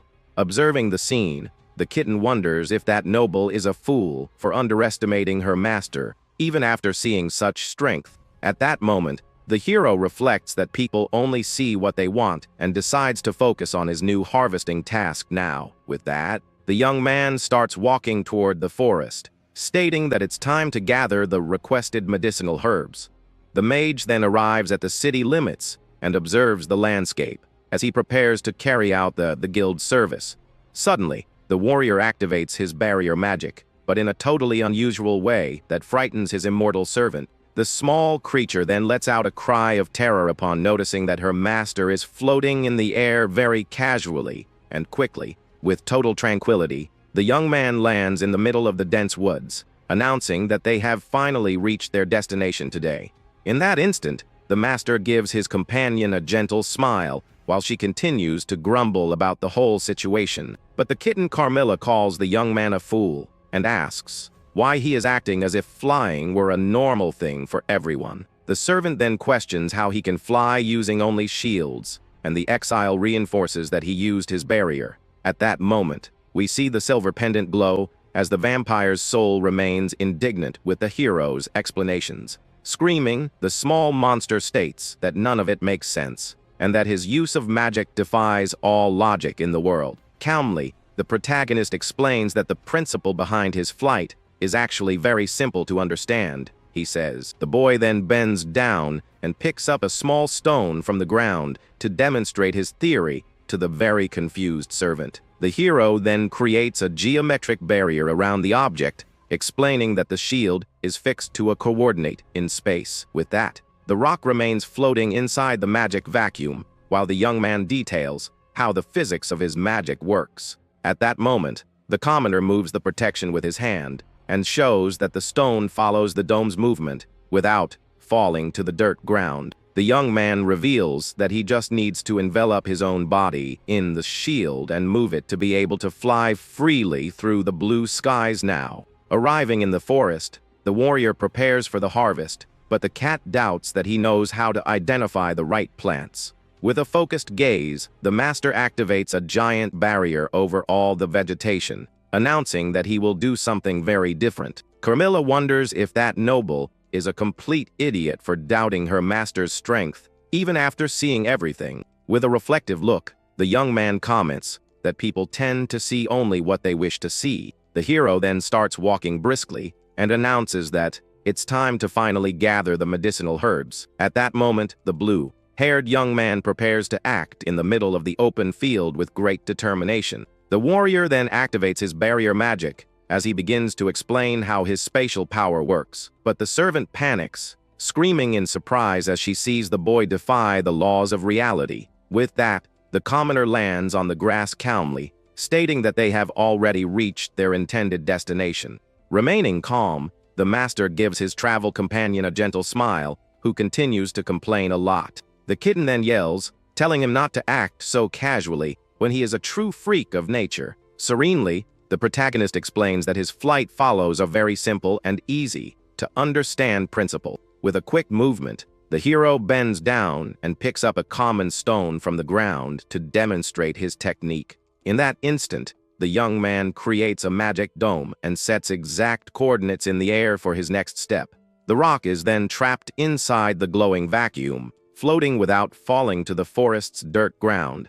With that, the mage moves the shield with his hand, showing that the object follows the path he determines in the air. The young man reveals that he flies by enveloping his own body in the protection, while the servant glares at him with great contempt. already in the woods. The creature asks if the boy can really identify the medicinal plants among the weeds. But the master just activates a colossal barrier over all the vegetation, announcing that the job will be quick. At that moment, the magic structure begins to shrink steadily, crushing everything inside it. The young man then activates the inventory function, causing an intense glow to cover the entire harvesting area now. The immortal servant is then left speechless, noticing her master's absurd idea, and admits that he is incredible. One of the noble's allies complains that he abandoned her to her fate, while she runs desperately through the woods. But the spoiled brat shouts that his own life comes first and continues to flee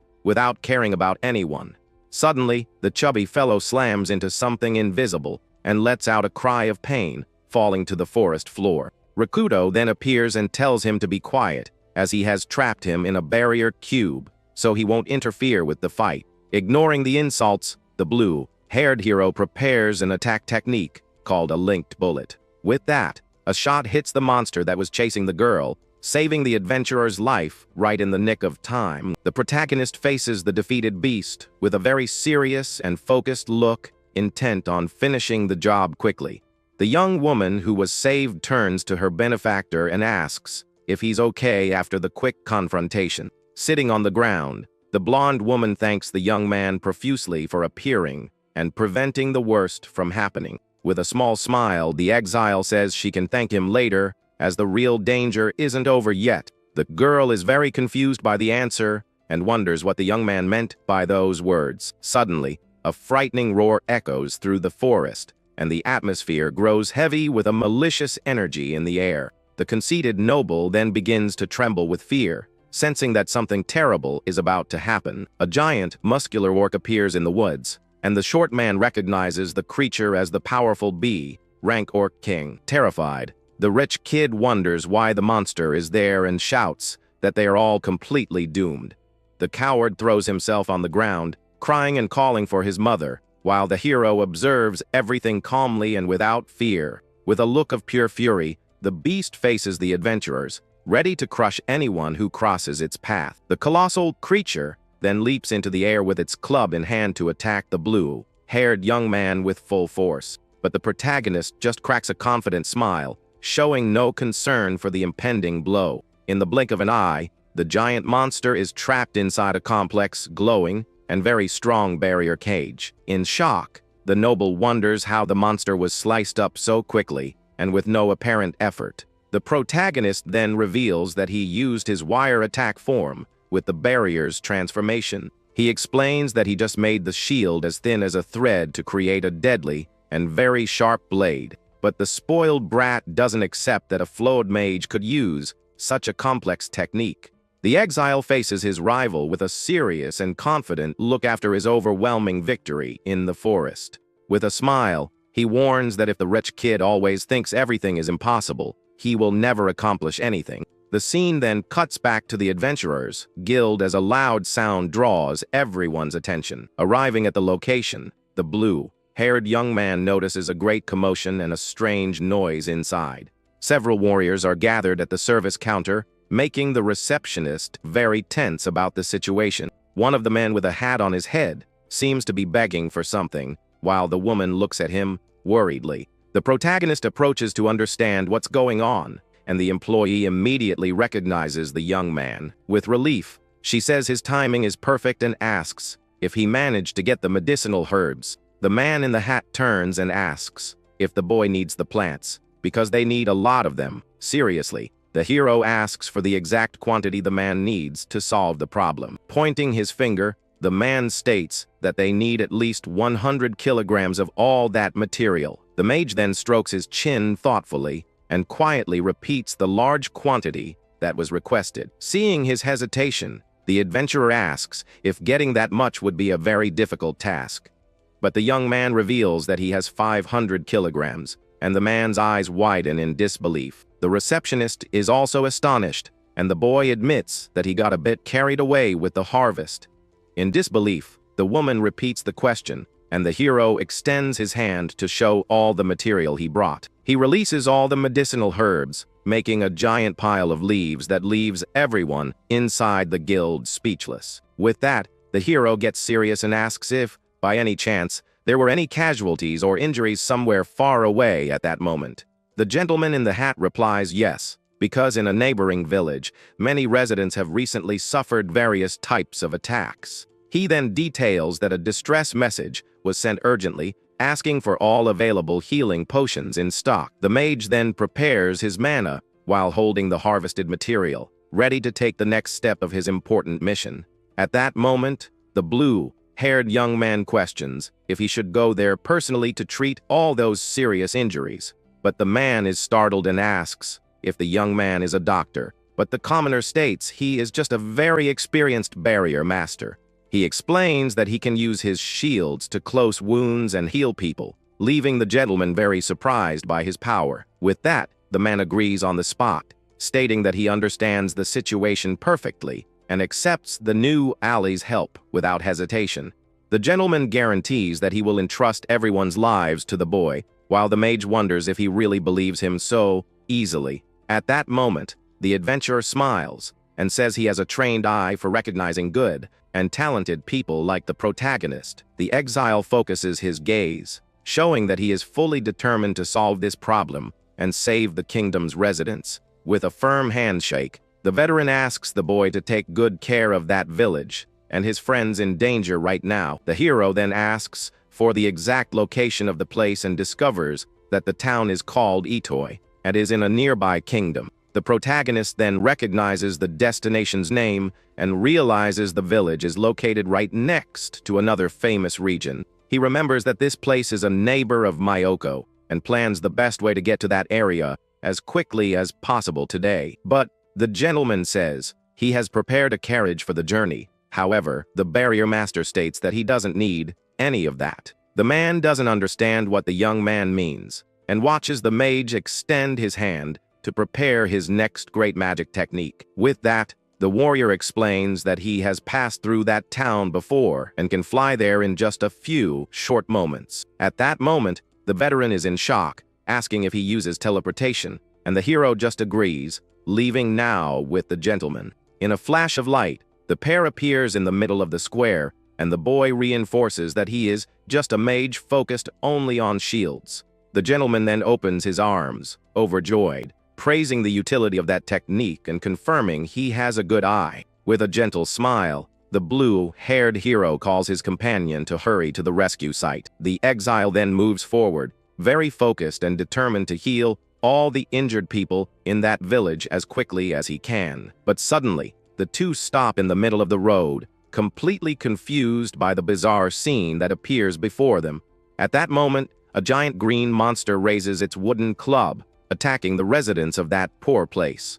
The ferocious beast charges forward, baring its sharp teeth, as the barrier master notices there are several orcs. Soon, other muscular creatures appear, attacking the adventurers there without giving them any chance to defend themselves. With that, a warrior tries to defend himself from the heavy blow, but the impact of the attack kicks up a lot of dust from the ground. The boy in black observes the knight blocking the club with his shield and notes the absurd number of beasts there. A larger and even more frightening orc then lets out a heavy roar, showing all the fury of that enemy race. Then, a terrifying sight is revealed, showing an entire army of those creatures covering the entire large field. Calmly, the protagonist explains that monsters short on food tend to gather in large groups like this. The young man deduces that the city is suffering a massive invasion, also known as the Dreaded Monster March. Terrified by the imminent danger, the merchant in the hat breaks into a cold sweat and asks what they are going to do in the face of this chaos. Without wasting time, the warrior creates a luminous protective box around the gentleman and tells him to stay inside. With that, the mage raises his hand and concentrates an immense amount of bluish mana to prepare his great magic. Maintaining a very fixed and serious gaze, the boy states with great conviction that he will end all of this in an instant. At that moment, the manipulator fires his spatial technique, unleashing a colossal spell across the entire terrain. A giant, glowing cage engulfs the entire orc horde, leaving a blonde adventurer confused by that magic. With a subtle hand movement, He shows that the defense has some hidden and very lethal surprises. The same blonde warrior then tries to advance, but realizes that the barrier only lets allies pass through. He then announces that the magic is special and that all humans can pass through it without a problem. Seeing the orcs trapped, the residents celebrate, and the blue-haired young man explains that he will finish everything. The combatants then observe the scene, and one of them suggests attacking the beasts while they are immobile. The protagonist rejects the idea, and a frightened merchant asks what he intends to do with the army. Clenching his fist, the barrier master begins to rapidly shrink the cage, crushing all the orcs. One of the adventurers shouts in fear, seeing the shield decrease in size, and the beasts suffering inside. In a blinding flash, the geometric prison vanishes, and the monsters disappear without a trace. The blonde warrior comments that the tactic was brutal, but at the same time incredible for being so efficient. The other adventurers shout with joy and celebrate the victory, raising their swords to the blue sky. The gentleman in the hat thanks the young man, crying and saying that thanks to him, the entire village was saved. The hero smiles back as peace returns to the small town that was being invaded by the beasts. The scene cuts to a large church, where the protagonist announces that he will begin healing the injured there. All the injured are in shock as they feel their wounds closing rapidly without any pain. Standing in a hallway, the blue-haired young man watches his pet kitten walking on the red carpet. With a serene look, he surveys the environment and prepares for the next step of his rescue mission. Suddenly, a cry of pain startles everyone as a woman tries to care for a badly injured man. Without wasting time, the protagonist approaches the couple with a determined and very focused look. The woman tries to explain the situation, but the hero just extends his hand, and a blue light shines intensely. In the scene, we see a woman crying over the body of a man who seems to have passed from this life for good. With an attentive gaze, the blue-haired young man observes the scene of mourning inside the large, silent church. The gentleman in the hat then approaches and immensely thanks the hero for all his valuable help today. Bowing, the merchant states that if the young man hadn't been there, the outcome would have been much worse for everyone. But the protagonist announces that his work is not yet over, leaving the veteran completely confused. The exile maintains a serious posture, while the gentleman tries to bring up the subject of a monetary reward now. Confused, the adventurer asks what he means by that. Since all the orcs were dealt with, at that moment, we see the blonde woman suffering greatly for the loss of that dear person lying on the bench. The mage then drops the bombshell, announcing that he still needs to bring back the people who passed away today. The merchant is then left with his mouth wide open, unable to believe that someone could perform such a divine miracle. Firmly, the young man confirms that he intends to bring back those who are lost, and the black kitten's eyes widen in shock. The immortal servant then questions if this is even possible, as not even the highest magic in the world can do such a thing. With total calm, the barrier master assures her that he can, and maintains his gaze focused on the objective. The vampire in feline form then panics and starts screaming desperately inside the master's mind. Unbalanced, the small monster falls backward, stating that bringing someone back from their end is completely surreal. With that, the creature rolls on the carpet, while the hero remains motionless, preparing for his greatest sorcery. Notice how the small servant's tail trembles with fear as she realizes the hero is not joking about this matter. Screaming, the creature insists that bringing back the departed is impossible for any living being to do. But the commoner ignores the outburst and repeats that it is possible to perform this task using his special techniques. The warrior then joins his hands and announces that despite there being many rules, he will begin the ritual now. An intense light descends from the church ceiling as the hero begins to invoke his supreme-level secret art. At that moment, he activates the construction of the sacred realm, focusing all his energy to perform the impossible now.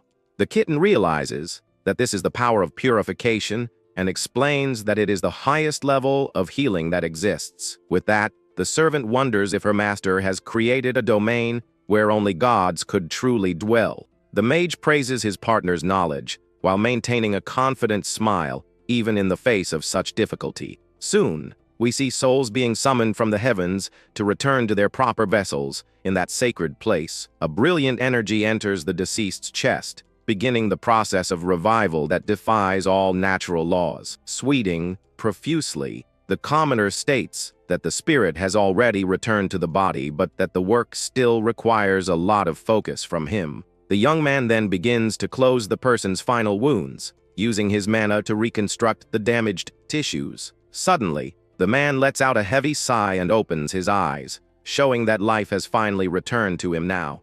The blonde woman jumps onto her beloved's neck, crying with joy upon realizing that the miracle really happened. Observing everyone's happiness, the spellcaster sits on the floor, exhausted after using an absurd amount of real magic. The kitten Carmilla then reflects that bringing a soul back is something no human being should be capable of doing. He explains that there are strict limits, such as the body needing to be present, and the passing having been very recent. Even so, the immortal servant looks at him with admiration, realizing that her master has surpassed all the limits of humanity. With a tired look, the blue-haired young man tries to catch his breath as commotion takes over the entire church. But suddenly, all the saved residents kneel before the warrior as a sign of deep respect and gratitude. Greatly startled, the hero is left speechless, noticing that he has suddenly become the center of attention.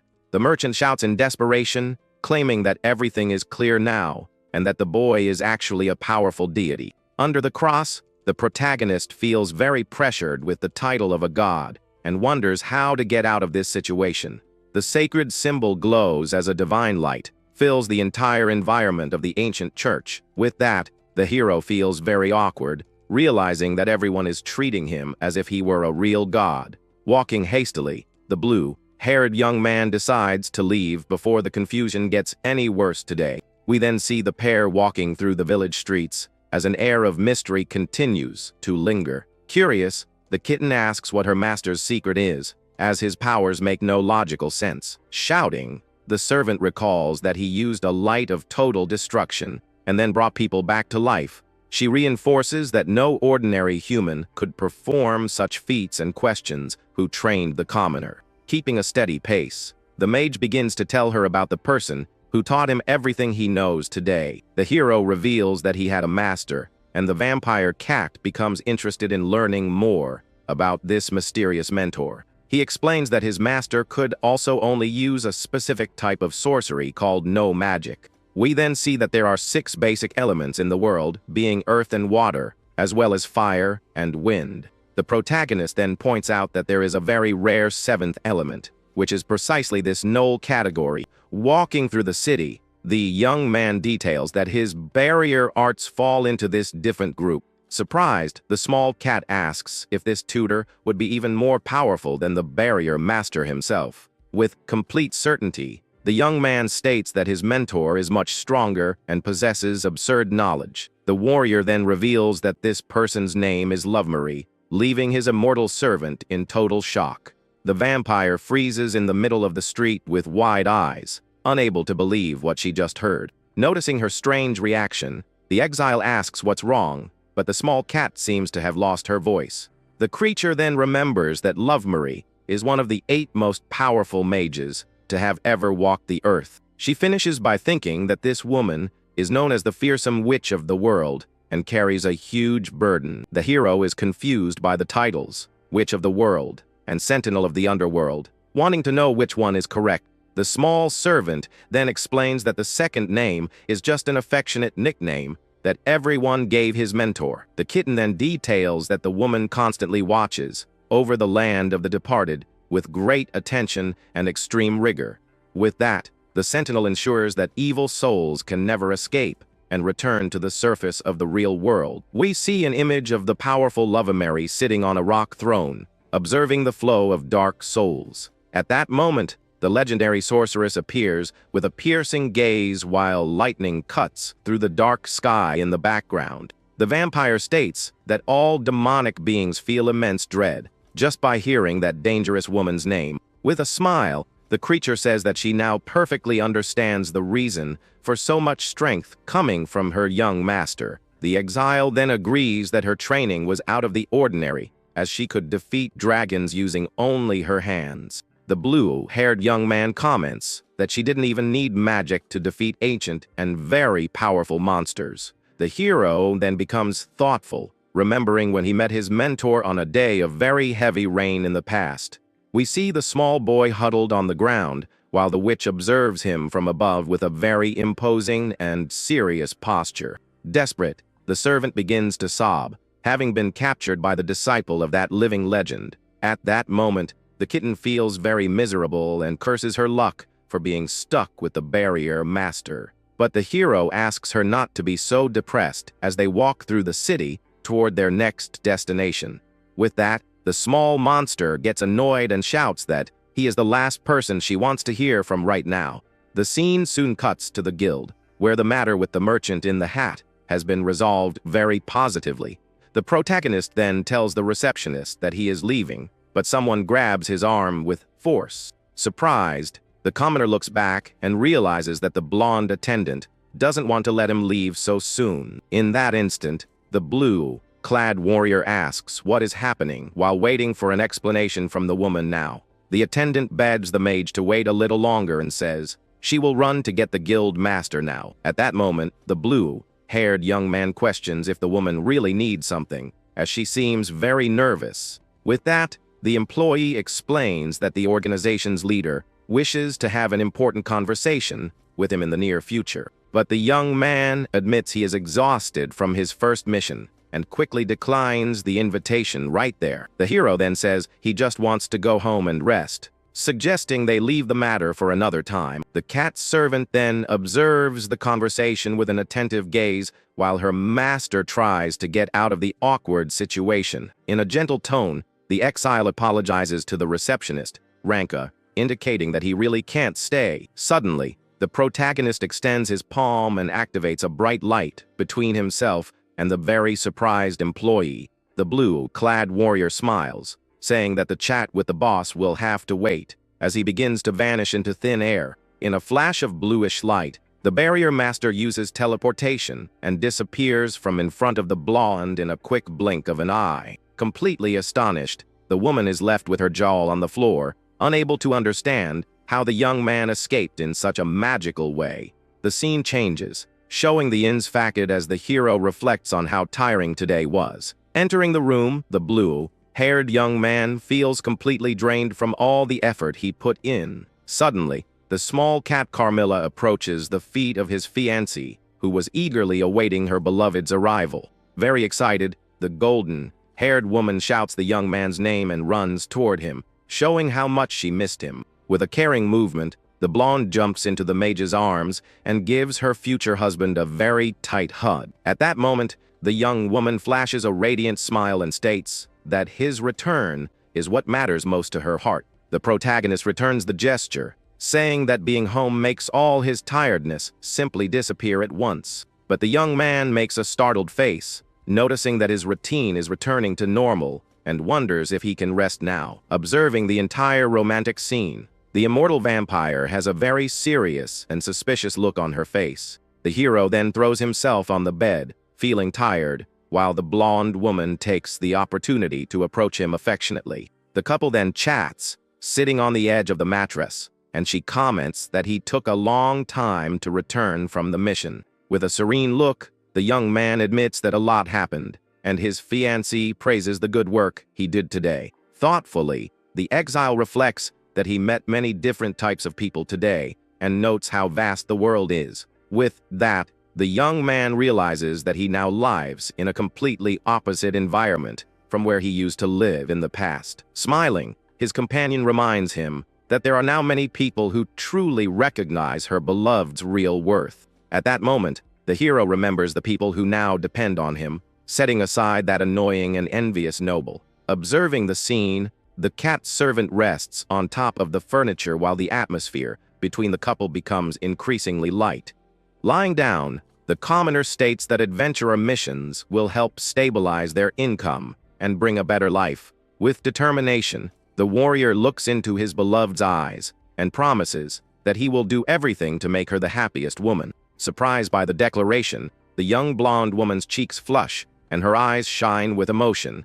The young woman then cracks a sweet smile, showing all her affection and care for the young man who changed her destiny. The fiancé then jumps onto the hero's chest again, knocking him onto the mattress in a moment of pure joy and fun. With their faces very close, a romantic atmosphere fills the room, leaving the blue-haired young man completely flustered. Shyly, the beautiful girl asks if she scared him and confesses that she couldn't hold back in the face of so much cuteness.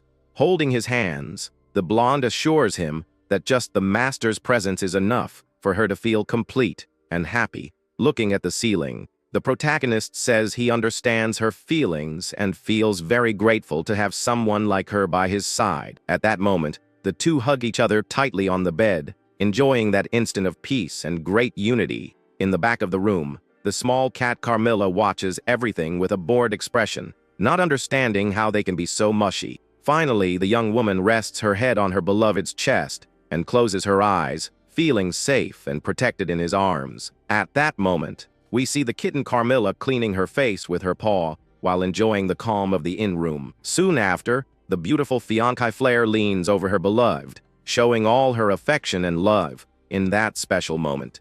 Suspicious, the small feline observes the scene and wonders if this is all just a product of her own imagination now. A few days later, the scene changes to the facade of the large guild, indicating that the rest time has finally ended. Ranka then announces that today the blue-haired young man will finally meet the mysterious master of that organization. With that, the young man remembers the scheduled appointment, while reflecting on the recent outbreak of monsters that attacked the neighboring region. In that instant, the receptionist maintains a very serious look, showing that the matter to be discussed is of extreme importance. The hero wonders if the task will be tiring, but the woman confirms that there is a specific job request for him today. Sighing, the exile accepts his fate, as he understands that being an adventurer requires fulfilling his obligations correctly. Already inside the office, the guild leader states that he understands the situation while observing the young commoner with great attention. The organization's master greets the protagonist by name and invites him into his very luxurious meeting room. Maintaining his politeness, the gentleman points to the sofa and asks the boy to sit down to begin the conversation about the new mission. We then see Rikudo settled in while the chief begins to report the recent problems that are worrying the entire empire now. With his hands clasped, the veteran reveals that something very strange has happened in the last few days and requires a detailed investigation. The man details that a mysterious ruin appeared out of nowhere in the region and is causing a great stir among all the residents. Confused, the blue-haired young man asks about this ruin, wanting to understand what is so dangerous about that isolated place. The master explains that the beings there have human forms, but assures him that those creatures are not real people. At that moment, we see the silhouette of several living corpses walking, and the leader states that the bodies are moving on their own. Seriously, the hero hears about the undead and realizes that the situation is much darker than he initially imagined. The chief finishes by confirming that they sent elite agents, but they returned without making any real progress. Rikudo wonders if the enemy is an immortal being while mentally conversing with his vampire servant. He then looks at the cross pendant and concludes that the chance of facing an elite undead is very high now. The young man realizes that if the target cannot be defeated, the only option will be to seal it, as he did with the kitten Carmilla. With that, the guild master remembers that the young man recently solved a high-difficulty mission on his own. The gentleman states that he trusts the boy's potential and therefore makes the request for help directly to the blue-clad mage. With a smile, the hero understands that he needs to deal with the monsters in the ruin and accepts the challenge on the spot. Surprised by the quick response, the veteran stands up from the table and questions if the young man will really accept the task.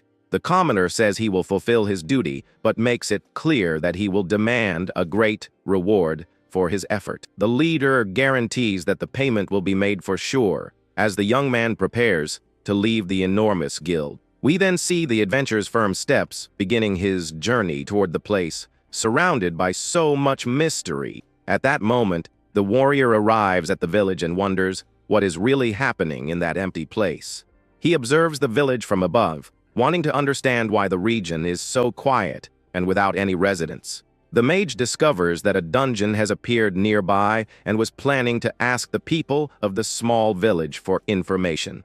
With a very serious look, the protagonist analyzes the environment, sensing that something very dark is hidden nearby. The small cat Carmilla then feels a chill and telepathically warns that she can smell the scent of mice in the air. Suddenly, an attack hits the young man, but he uses his barrier technique called Hibiki to protect himself from the impact. A gigantic magic structure then appears, covering several houses and protecting the entire village at once. The colossal defense shines intensely as the blue-haired hero positions himself to face the imminent danger. The shield manipulator is then enveloped in a geometric dome, ready for any type of counter-attack. With his hand glowing, the warrior concentrates his mana to expand his power and completely dominate the battlefield. The hero notices there are two children, and the atmosphere becomes very tense as he observes the village's surroundings. The cat servant then screams desperately, asking her master not to stop what he is doing at that moment. The young man then explains that his auxiliary barrier, called Hibiki, is specifically for detecting any living beings nearby. With that, the warrior notices that there are only two human presences in the village and prepares for what will appear. At that moment, the exile focuses his gaze on the surroundings while trying to process the information about these survivors. Soon, a strange silhouette appears in the midst of the fog, revealing a danger that seems anything but human to the blue-clad young man. With that, the vampire warns that there are beings that are not alive but continue to wander through those frightening lands. In that instant, a bizarre shadow moves between the destroyed houses, showing that the enemy is very close now. Suddenly, the face of a rotten monster is revealed, and an atmosphere of terror takes over the gloomy and empty scene. Abruptly, a deafening roar echoes through the air as the creature demonstrates all its fury against the invader. Remaining calm, the protagonist observes the creature from above, without showing any sign of fear in the face of the real threat. The kitten Carmilla then goes into shock, recognizing that the target is actually a zombie wandering freely in that place. A woman transformed into a monster then rushes forward at high speed, trying to attack the young mage who remains motionless.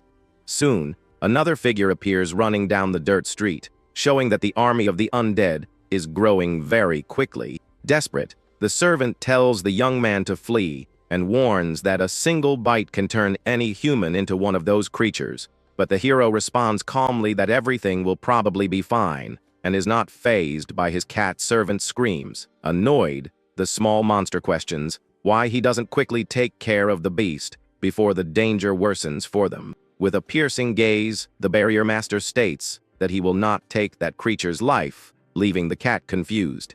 At that moment, the undead opens its mouth for the final strike, and the protagonist realizes he is about to be bitten. The zombie then grabs the young man's body with force, but the exile maintains his firm and focused expression on his secret plan. Small pieces of stone fall to the ground as a strange noise echoes throughout the village at that moment. We then see that the monster tried to bite the hero, but ended up chewing only air and stones from his invisible barrier. With a confident look, the blue-clad mage holds a glowing key, showing that his creation speed is absurd. At that moment, he explains that shield arts require a lot of focus, but for him, that's no problem at all today. He reinforces that creating something so resistant takes time, yet the young man seems to master the technique instantly. The young man then observes the creature and decides it's time to perform a very unexpected action in that empty place. Extending his arm, the master states that he will heal the target and tells the woman to wait just a few seconds for the result. With that, a soft light begins to emerge from the palm of his hand as small blue particles glow all around. Suddenly, an immense pillar of energy envelops the zombie, covering her entire body with a very intense and sacred glow. The cat servant realizes that the same healing magic used to save the adventurers attacked by the orcs the other day. But the hero reveals that the process is a bit different and maintains his calm smile as the glow intensifies. He states that although it looks like healing, he is using a much more advanced manipulation in his geometric barrier. Utterly in disbelief, The vampire yells that zombification is not a disease and therefore cannot be cured in a common way. The small servant then makes a face of pure rage and confusion, stating that what he does defies all the laws of the world. In that instant, the woman's hand begins to change color, returning to the texture of normal, healthy human skin. Confused, the woman observes her own arms and wonders what happened to her body and why she has changed so much. The kitten enters a state of total despair, screaming that she doesn't understand what her master just accomplished on that dirt street. Calmly, the blue-haired young man explains that he just made time go back to normal inside his magic dome now, but the servant complains, saying she doesn't understand anything, and asks if it's really possible to control time using only shields. The creature then lets out a frustrated yell, calling her owner annoying, as the village falls completely silent. The blue-haired young man walks toward a huge stone entrance hidden among the mountains in that location. With firm steps, the hero advances along the dark path, preparing to face the dangers of the dungeon. Suddenly, several undead begin to descend the stone stairs with slow and very frightening movements. At that moment, one of the monsters makes a bizarre sound, showing its rotten teeth to the commoner, who observes it without fear. But the mage just extends his hand and releases a bright light to envelop those hungry creatures right now. With the spell complete, the recovered residents run back to the village, feeling an immense relief in their hearts. The young man then asks what exactly happened and notices that the people's memories are very confused today. At the back of the dungeon, there is an immense and ancient door that seems to hide very dangerous secrets of that kingdom. One of the women states that she remembers reaching that entrance, but after that, everything became a big blur. The hero listens to the account attentively and realizes that the group's memories were erased in that strange place. Stroking his chin, the protagonist reflects on the mystery of the giant door while analyzing the current situation. With a focused gaze, the blue-clad warrior decides that he needs to investigate the interior of that structure right now. Walking through the empty corridor, the young man advances alone, showing that he does not fear the shadows of that royal construction. The cross pendant on the master's chest then begins to glow, emitting a soft and very comforting light. The sacred mark shines intensely as the young man channels his energy to protect himself from the evils of that ruin. But the cat servant appears, complaining that he cured all the zombies and even served as an escort for the civilians. With a furious look, the small monster states that her master is a lost cause and very difficult to deal with these days. The commoner then justifies that he couldn't leave that poor woman suffering and says the task was no trouble. Annoyed, the vampire shows her fangs and shouts that the hero makes impossible things seem like a silly game. She reinforces that teleportation is an advanced level magic and is indignant at the shield manipulator's ease. Calmly, the hero explains that the barrier is basically a manipulation of space and asks the servant to pay attention now. He then details that when creating a shield, the user defines two distinct places called the interior and exterior of the dome. Using this logic, the mage creates one point here and another at the final destination, then connects both in a quick magic tunnel. With that, the young man states that he can move between two locations in the blink of an eye, leaving the small cat very confused.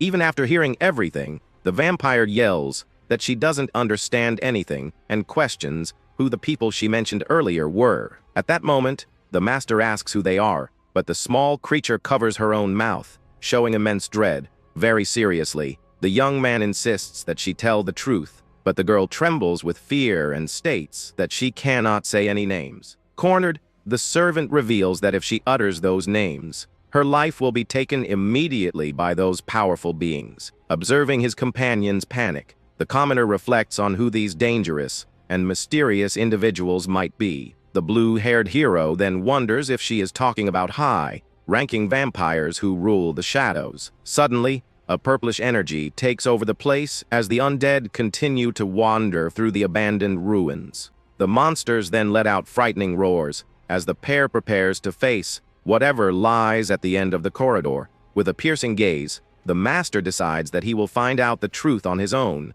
as soon as he finishes this new mission. At that moment, we see the firm steps of the two adventurers echoing on the stone floor of that cold and silent dungeon. Soon, they reach the deepest floor of the construction and find the same colossal door that the civilians described before. Observing the structure, the warrior confirms that this is the exact location and keeps his guard up against any attack. Focusing his vision, the blue-clad young man gives the order to advance while the light from the pendant shines softly on his chest now. With a push, the travelers pass through the immense portal and find themselves in a luxurious hall illuminated by fire torches.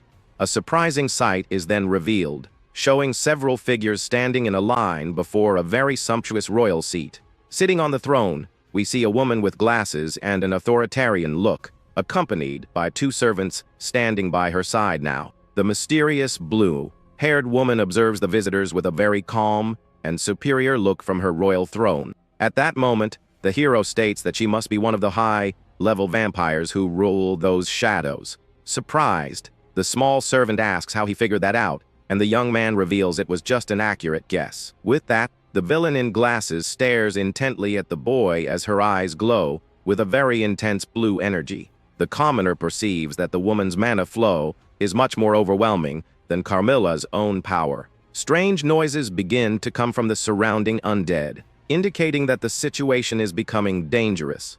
In that instant, the transformed residents approach slowly, carrying various real combat weapons. Terrified, the kitten questions what they are going to do, but the blue-clad master assures her that he doesn't care about any of that. We see the tips of spears and arrows ready for the attack as a war-like atmosphere takes over the large hall. The sound of clashing steel then echoes through the environment, showing that the enemy's blades are of a superior quality. Several warriors surround the pair from all sides, waiting for just one order to begin the total massacre. The blue-haired hero then asks if that woman is the one truly responsible for manipulating all the corpses. Suddenly, a blinding flash explodes in the middle of the room, pushing back the aggressors, who were attempting a fatal charge. At that moment, a sword begins to vibrate with the magic pressure as the young man's counter-attack prepares. Screaming, the servant reveals that those are masters of ancient martial arts and wield very powerful divine relics. With a doubtful look, the boy just lets out a sound of disdain, leaving the small vampire completely indignant. But the protagonist reinforces that it doesn't matter what weapon they use, as his duty remains exactly the same. The master then activates his heavy impact technique, as the barrier's light concentrates in his right hand. With a sharp movement, a shockwave throws all the opponents backward, clearing the path with great ease. Observing the faces of the monsters being repelled, the young man realizes that the real battle is just beginning today. Observing the field with her glowing eyes, the powerful vampire shows that she is not impressed in the slightest. The small kitten Carmilla then points her finger and complains that using those barriers is pure cheating in the middle of a fight. The young man then explains that if the enemies use overpowered weapons, he can also use his best protection to win. With that, the servant is left speechless and shows a face of total shock upon realizing her master's unshakable logic. At that moment, the blue-haired woman lets out a mocking smile, showing that she finds the conversation amusing. Sitting on her luxurious throne, the villain maintains a very imposing posture while observing the two invaders in the large hall. A tense atmosphere then takes over the place as the gazes of the hero and the powerful vampire cross in the air. Curious, she asks what a human came to do there, and the blue-clad mage replies that his only plan is to seal her now. Letting out a loud laugh, the woman shows her sharp teeth, thinking the boy's idea is the funniest of all. The sovereign then rises from the royal seat, stating that she will play a little with this brave insect today. In an authoritarian tone, the enemy reveals her title as Libra of the Scales as her power emanates throughout the location. At that moment, the golden object in her hands shines intensely, showing it to be a very high-level magic item. Suddenly, the villain opens her mouth and gives the order to attack, sending all her servants to advance with full force now. Shouting loudly, the woman orders them to take out the young man without mercy as a huge horde begins to move in the hall. With that, an army of undead emerges from the shadows, advancing like an unstoppable wave against the lone commoner. The monsters run with their eyes glowing white, ready to crush anyone who crosses their path today. In that instant, one of the zombies lets out a frightening roar, showing that those creatures have lost all humanity. Observing the dangerous crowd, the warrior positions himself next to his cat servant, who seems very terrified. The sea of enemies then swallows the view of the corridor as the final confrontation is about to explode in the underground. Keeping a smile on her face, the lady of the place observes the chaos from above, expecting to see the tragic end of the young blue-clad mage. The monsters advance relentlessly, crashing against the invisible wall, while their eyes glow with a desire for demise. Even surrounded by the crowd, the blue-clad young man and his servant remain protected inside the glowing geometric structure. The small vampire then warns that these beings have no consciousness and will continue to attack until their lives end. The master then hears the warning, remaining calm, while the small monster becomes indignant at the young man's slowness. With an analytical gaze, the hero realizes that just staying on the defensive won't solve the problem of these dark ruins. At that moment, the horde of undead piles up more and more, creating a barrier of bodies and fury in the royal hall. Preparing his mana, the warrior takes a deep breath and decides it's time to put an end to all the commotion. Suddenly, a repulsive impact explodes from the magic dome, throwing all the zombies far away from him right now. We see the beasts flying through the air as the master uses his spatial force to clear the ground in just a second. But the creatures soon try to get up, showing an absurd resistance that greatly frightens the vampire cat servant. Realizing that the combat is at a stalemate, the commoner states that dealing with these pawns won't lead anywhere today. The mage then focuses his gaze on the villain sitting on the throne and warns that the next blow will be directed only at her body. The young man's arm then begins to glow with an intense energy as he prepares his fast-firing spell. With the cry of "Star Bullet," the hero releases several barrier projectiles that cut through the air like arrows of light. One of the shots hits its target with total precision, clearing a path through the army of corpses blocking the way. Soon, another swift shot takes down another enemy as the trail of bluish light illuminates the entire gloomy environment. Observing the attacks coming her way, the woman in glasses maintains her posture without showing any hint of fear. With a subtle hand gesture, the sovereign prepares her counter-attack as a smirk appears on her face. In that instant, the enemy strikes the air with force, releasing a crushing pressure that shakes the structures of the immense room. Startled, the hero's eyes widen as he feels that the vampire's power is much greater than he initially imagined. A beam of light hits the dungeon ceiling as the battle heats up on the deepest floor of the ancient ruins. At that moment, the villain's hand glows intensely, showing she has a trick up her sleeve for the counter-attack. With a shattering sound, the supposedly invincible barrier breaks, leaving the hero and his servant in total shock. The blue-haired young man then focuses his gaze, showing that he will not be shaken even with his defense destroyed. The two opponents then face each other up close as the magic pressure in the hall increases in a very frightening way. Suddenly, the warrior delivers a swift blow to the sovereign's head, trying to end the duel in an instant. Desperate, the kitten Carmilla yells, wanting to know if they finally defeated that dangerous threat. But a hand appears, touching the top of the enemy's head, revealing that the previous attack did not have the desired effect. Smiling, the vampire in glasses asks if the young man really thought he could take down an elite being with just one simple blow. With a cold gaze, she reinforces her immortality, making it clear that common injuries cannot take her life. The servant then panics, asking what they should do against a monster that simply won't go down. The master then takes a deep breath and decides it's time to resort to his most powerful secret technique. Today, with a calm gesture, the young man places his hand on his small ally's shoulder, trying to pass on some confidence to her. At that moment, the exile states that he will count on the vampire cat's help to carry out the next step of his plan. But he explains that he needs time to prepare the spell and tells the girl to hold off the enemies on her own now. Utterly indignant, the small monster shouts that it's impossible for her to face that army of zombies without help. With that, the master envelopes the servant's body with a bluish aura, guaranteeing that he will lend her his power to fight. Observing the scene from above, the villain lets out a mocking laugh, finding it very amusing to see her invaders' desperation.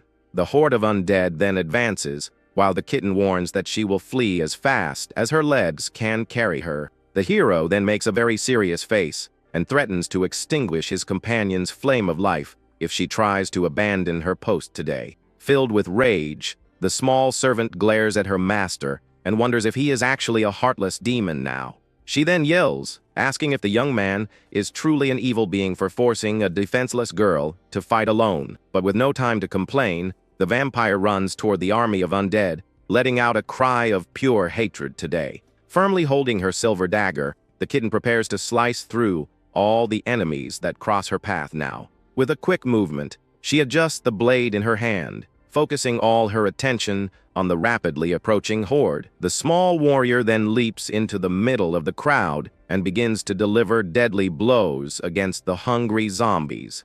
At that moment, the weapon's cut slashes through one of the monster's chests, showing that her strength has increased significantly today. Advancing like a blur, the girl takes down several adversaries at once while clearing a path in the dark hall. With a furious look and eyes glowing red, the servant shows that she will not back down in the face of this real danger.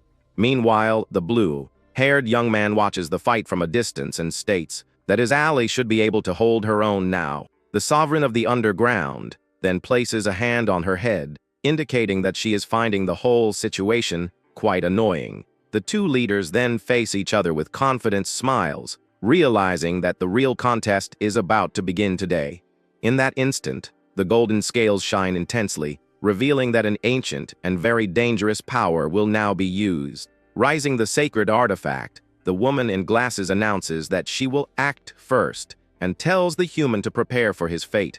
With a piercing gaze, the villain activates her special technique called Libra, and the environment grows heavy with so much mana. Suddenly, a clear blue flame appears in front of the hero, representing the pure soul of the blue-haired young mage. Soon, another mystical fire with darker tones floats in the air, symbolizing the life essence of the immortal vampire herself.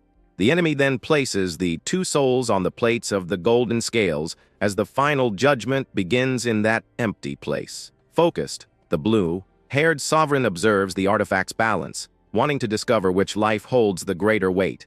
With that, the magic instrument sways in the air, revealing the spiritual secret of each of the combatants present in the hall. The sovereign of the shadows announces that it is time to begin her sacred ritual of judgment. The blue-haired young man then listens intently to the explanation about the strength of the soul and the power of the mind. With a superior look, the enemy details that the stronger soul will be able to impose its will upon the weaker one. But the warrior understands that the game is about mental strength and confidently guarantees that victory is already his today. Suddenly, the scales tip drastically to the young man's side, leaving the vampire with her mouth wide open. In disbelief, the sovereign yells that she has lived for all eternity, and that her mind should be as strong as a god's. With a victorious smile and glowing eyes, the blue-clad young man shows that he was already expecting this result. The enemy then states that she is immortal nonetheless, but the young man warns that he just needed a little time. The blue-haired woman is left confused as the blue-clad mage prepares for his next great technique. With a cry of angel invocation, the warrior releases a colossal magic circle throughout the entire grand hall now. At that moment, a golden light appears, and the young man shouts the name Serial as white wings are revealed in the air. Soon, a divine and imposing figure with long blonde hair appears behind the young blue-haired mage. With a glowing halo above her head, the beautiful celestial creature maintains a serene and very calm expression. Maintaining his concentration, the protagonist prepares for the final blow with the help of his new ally of light.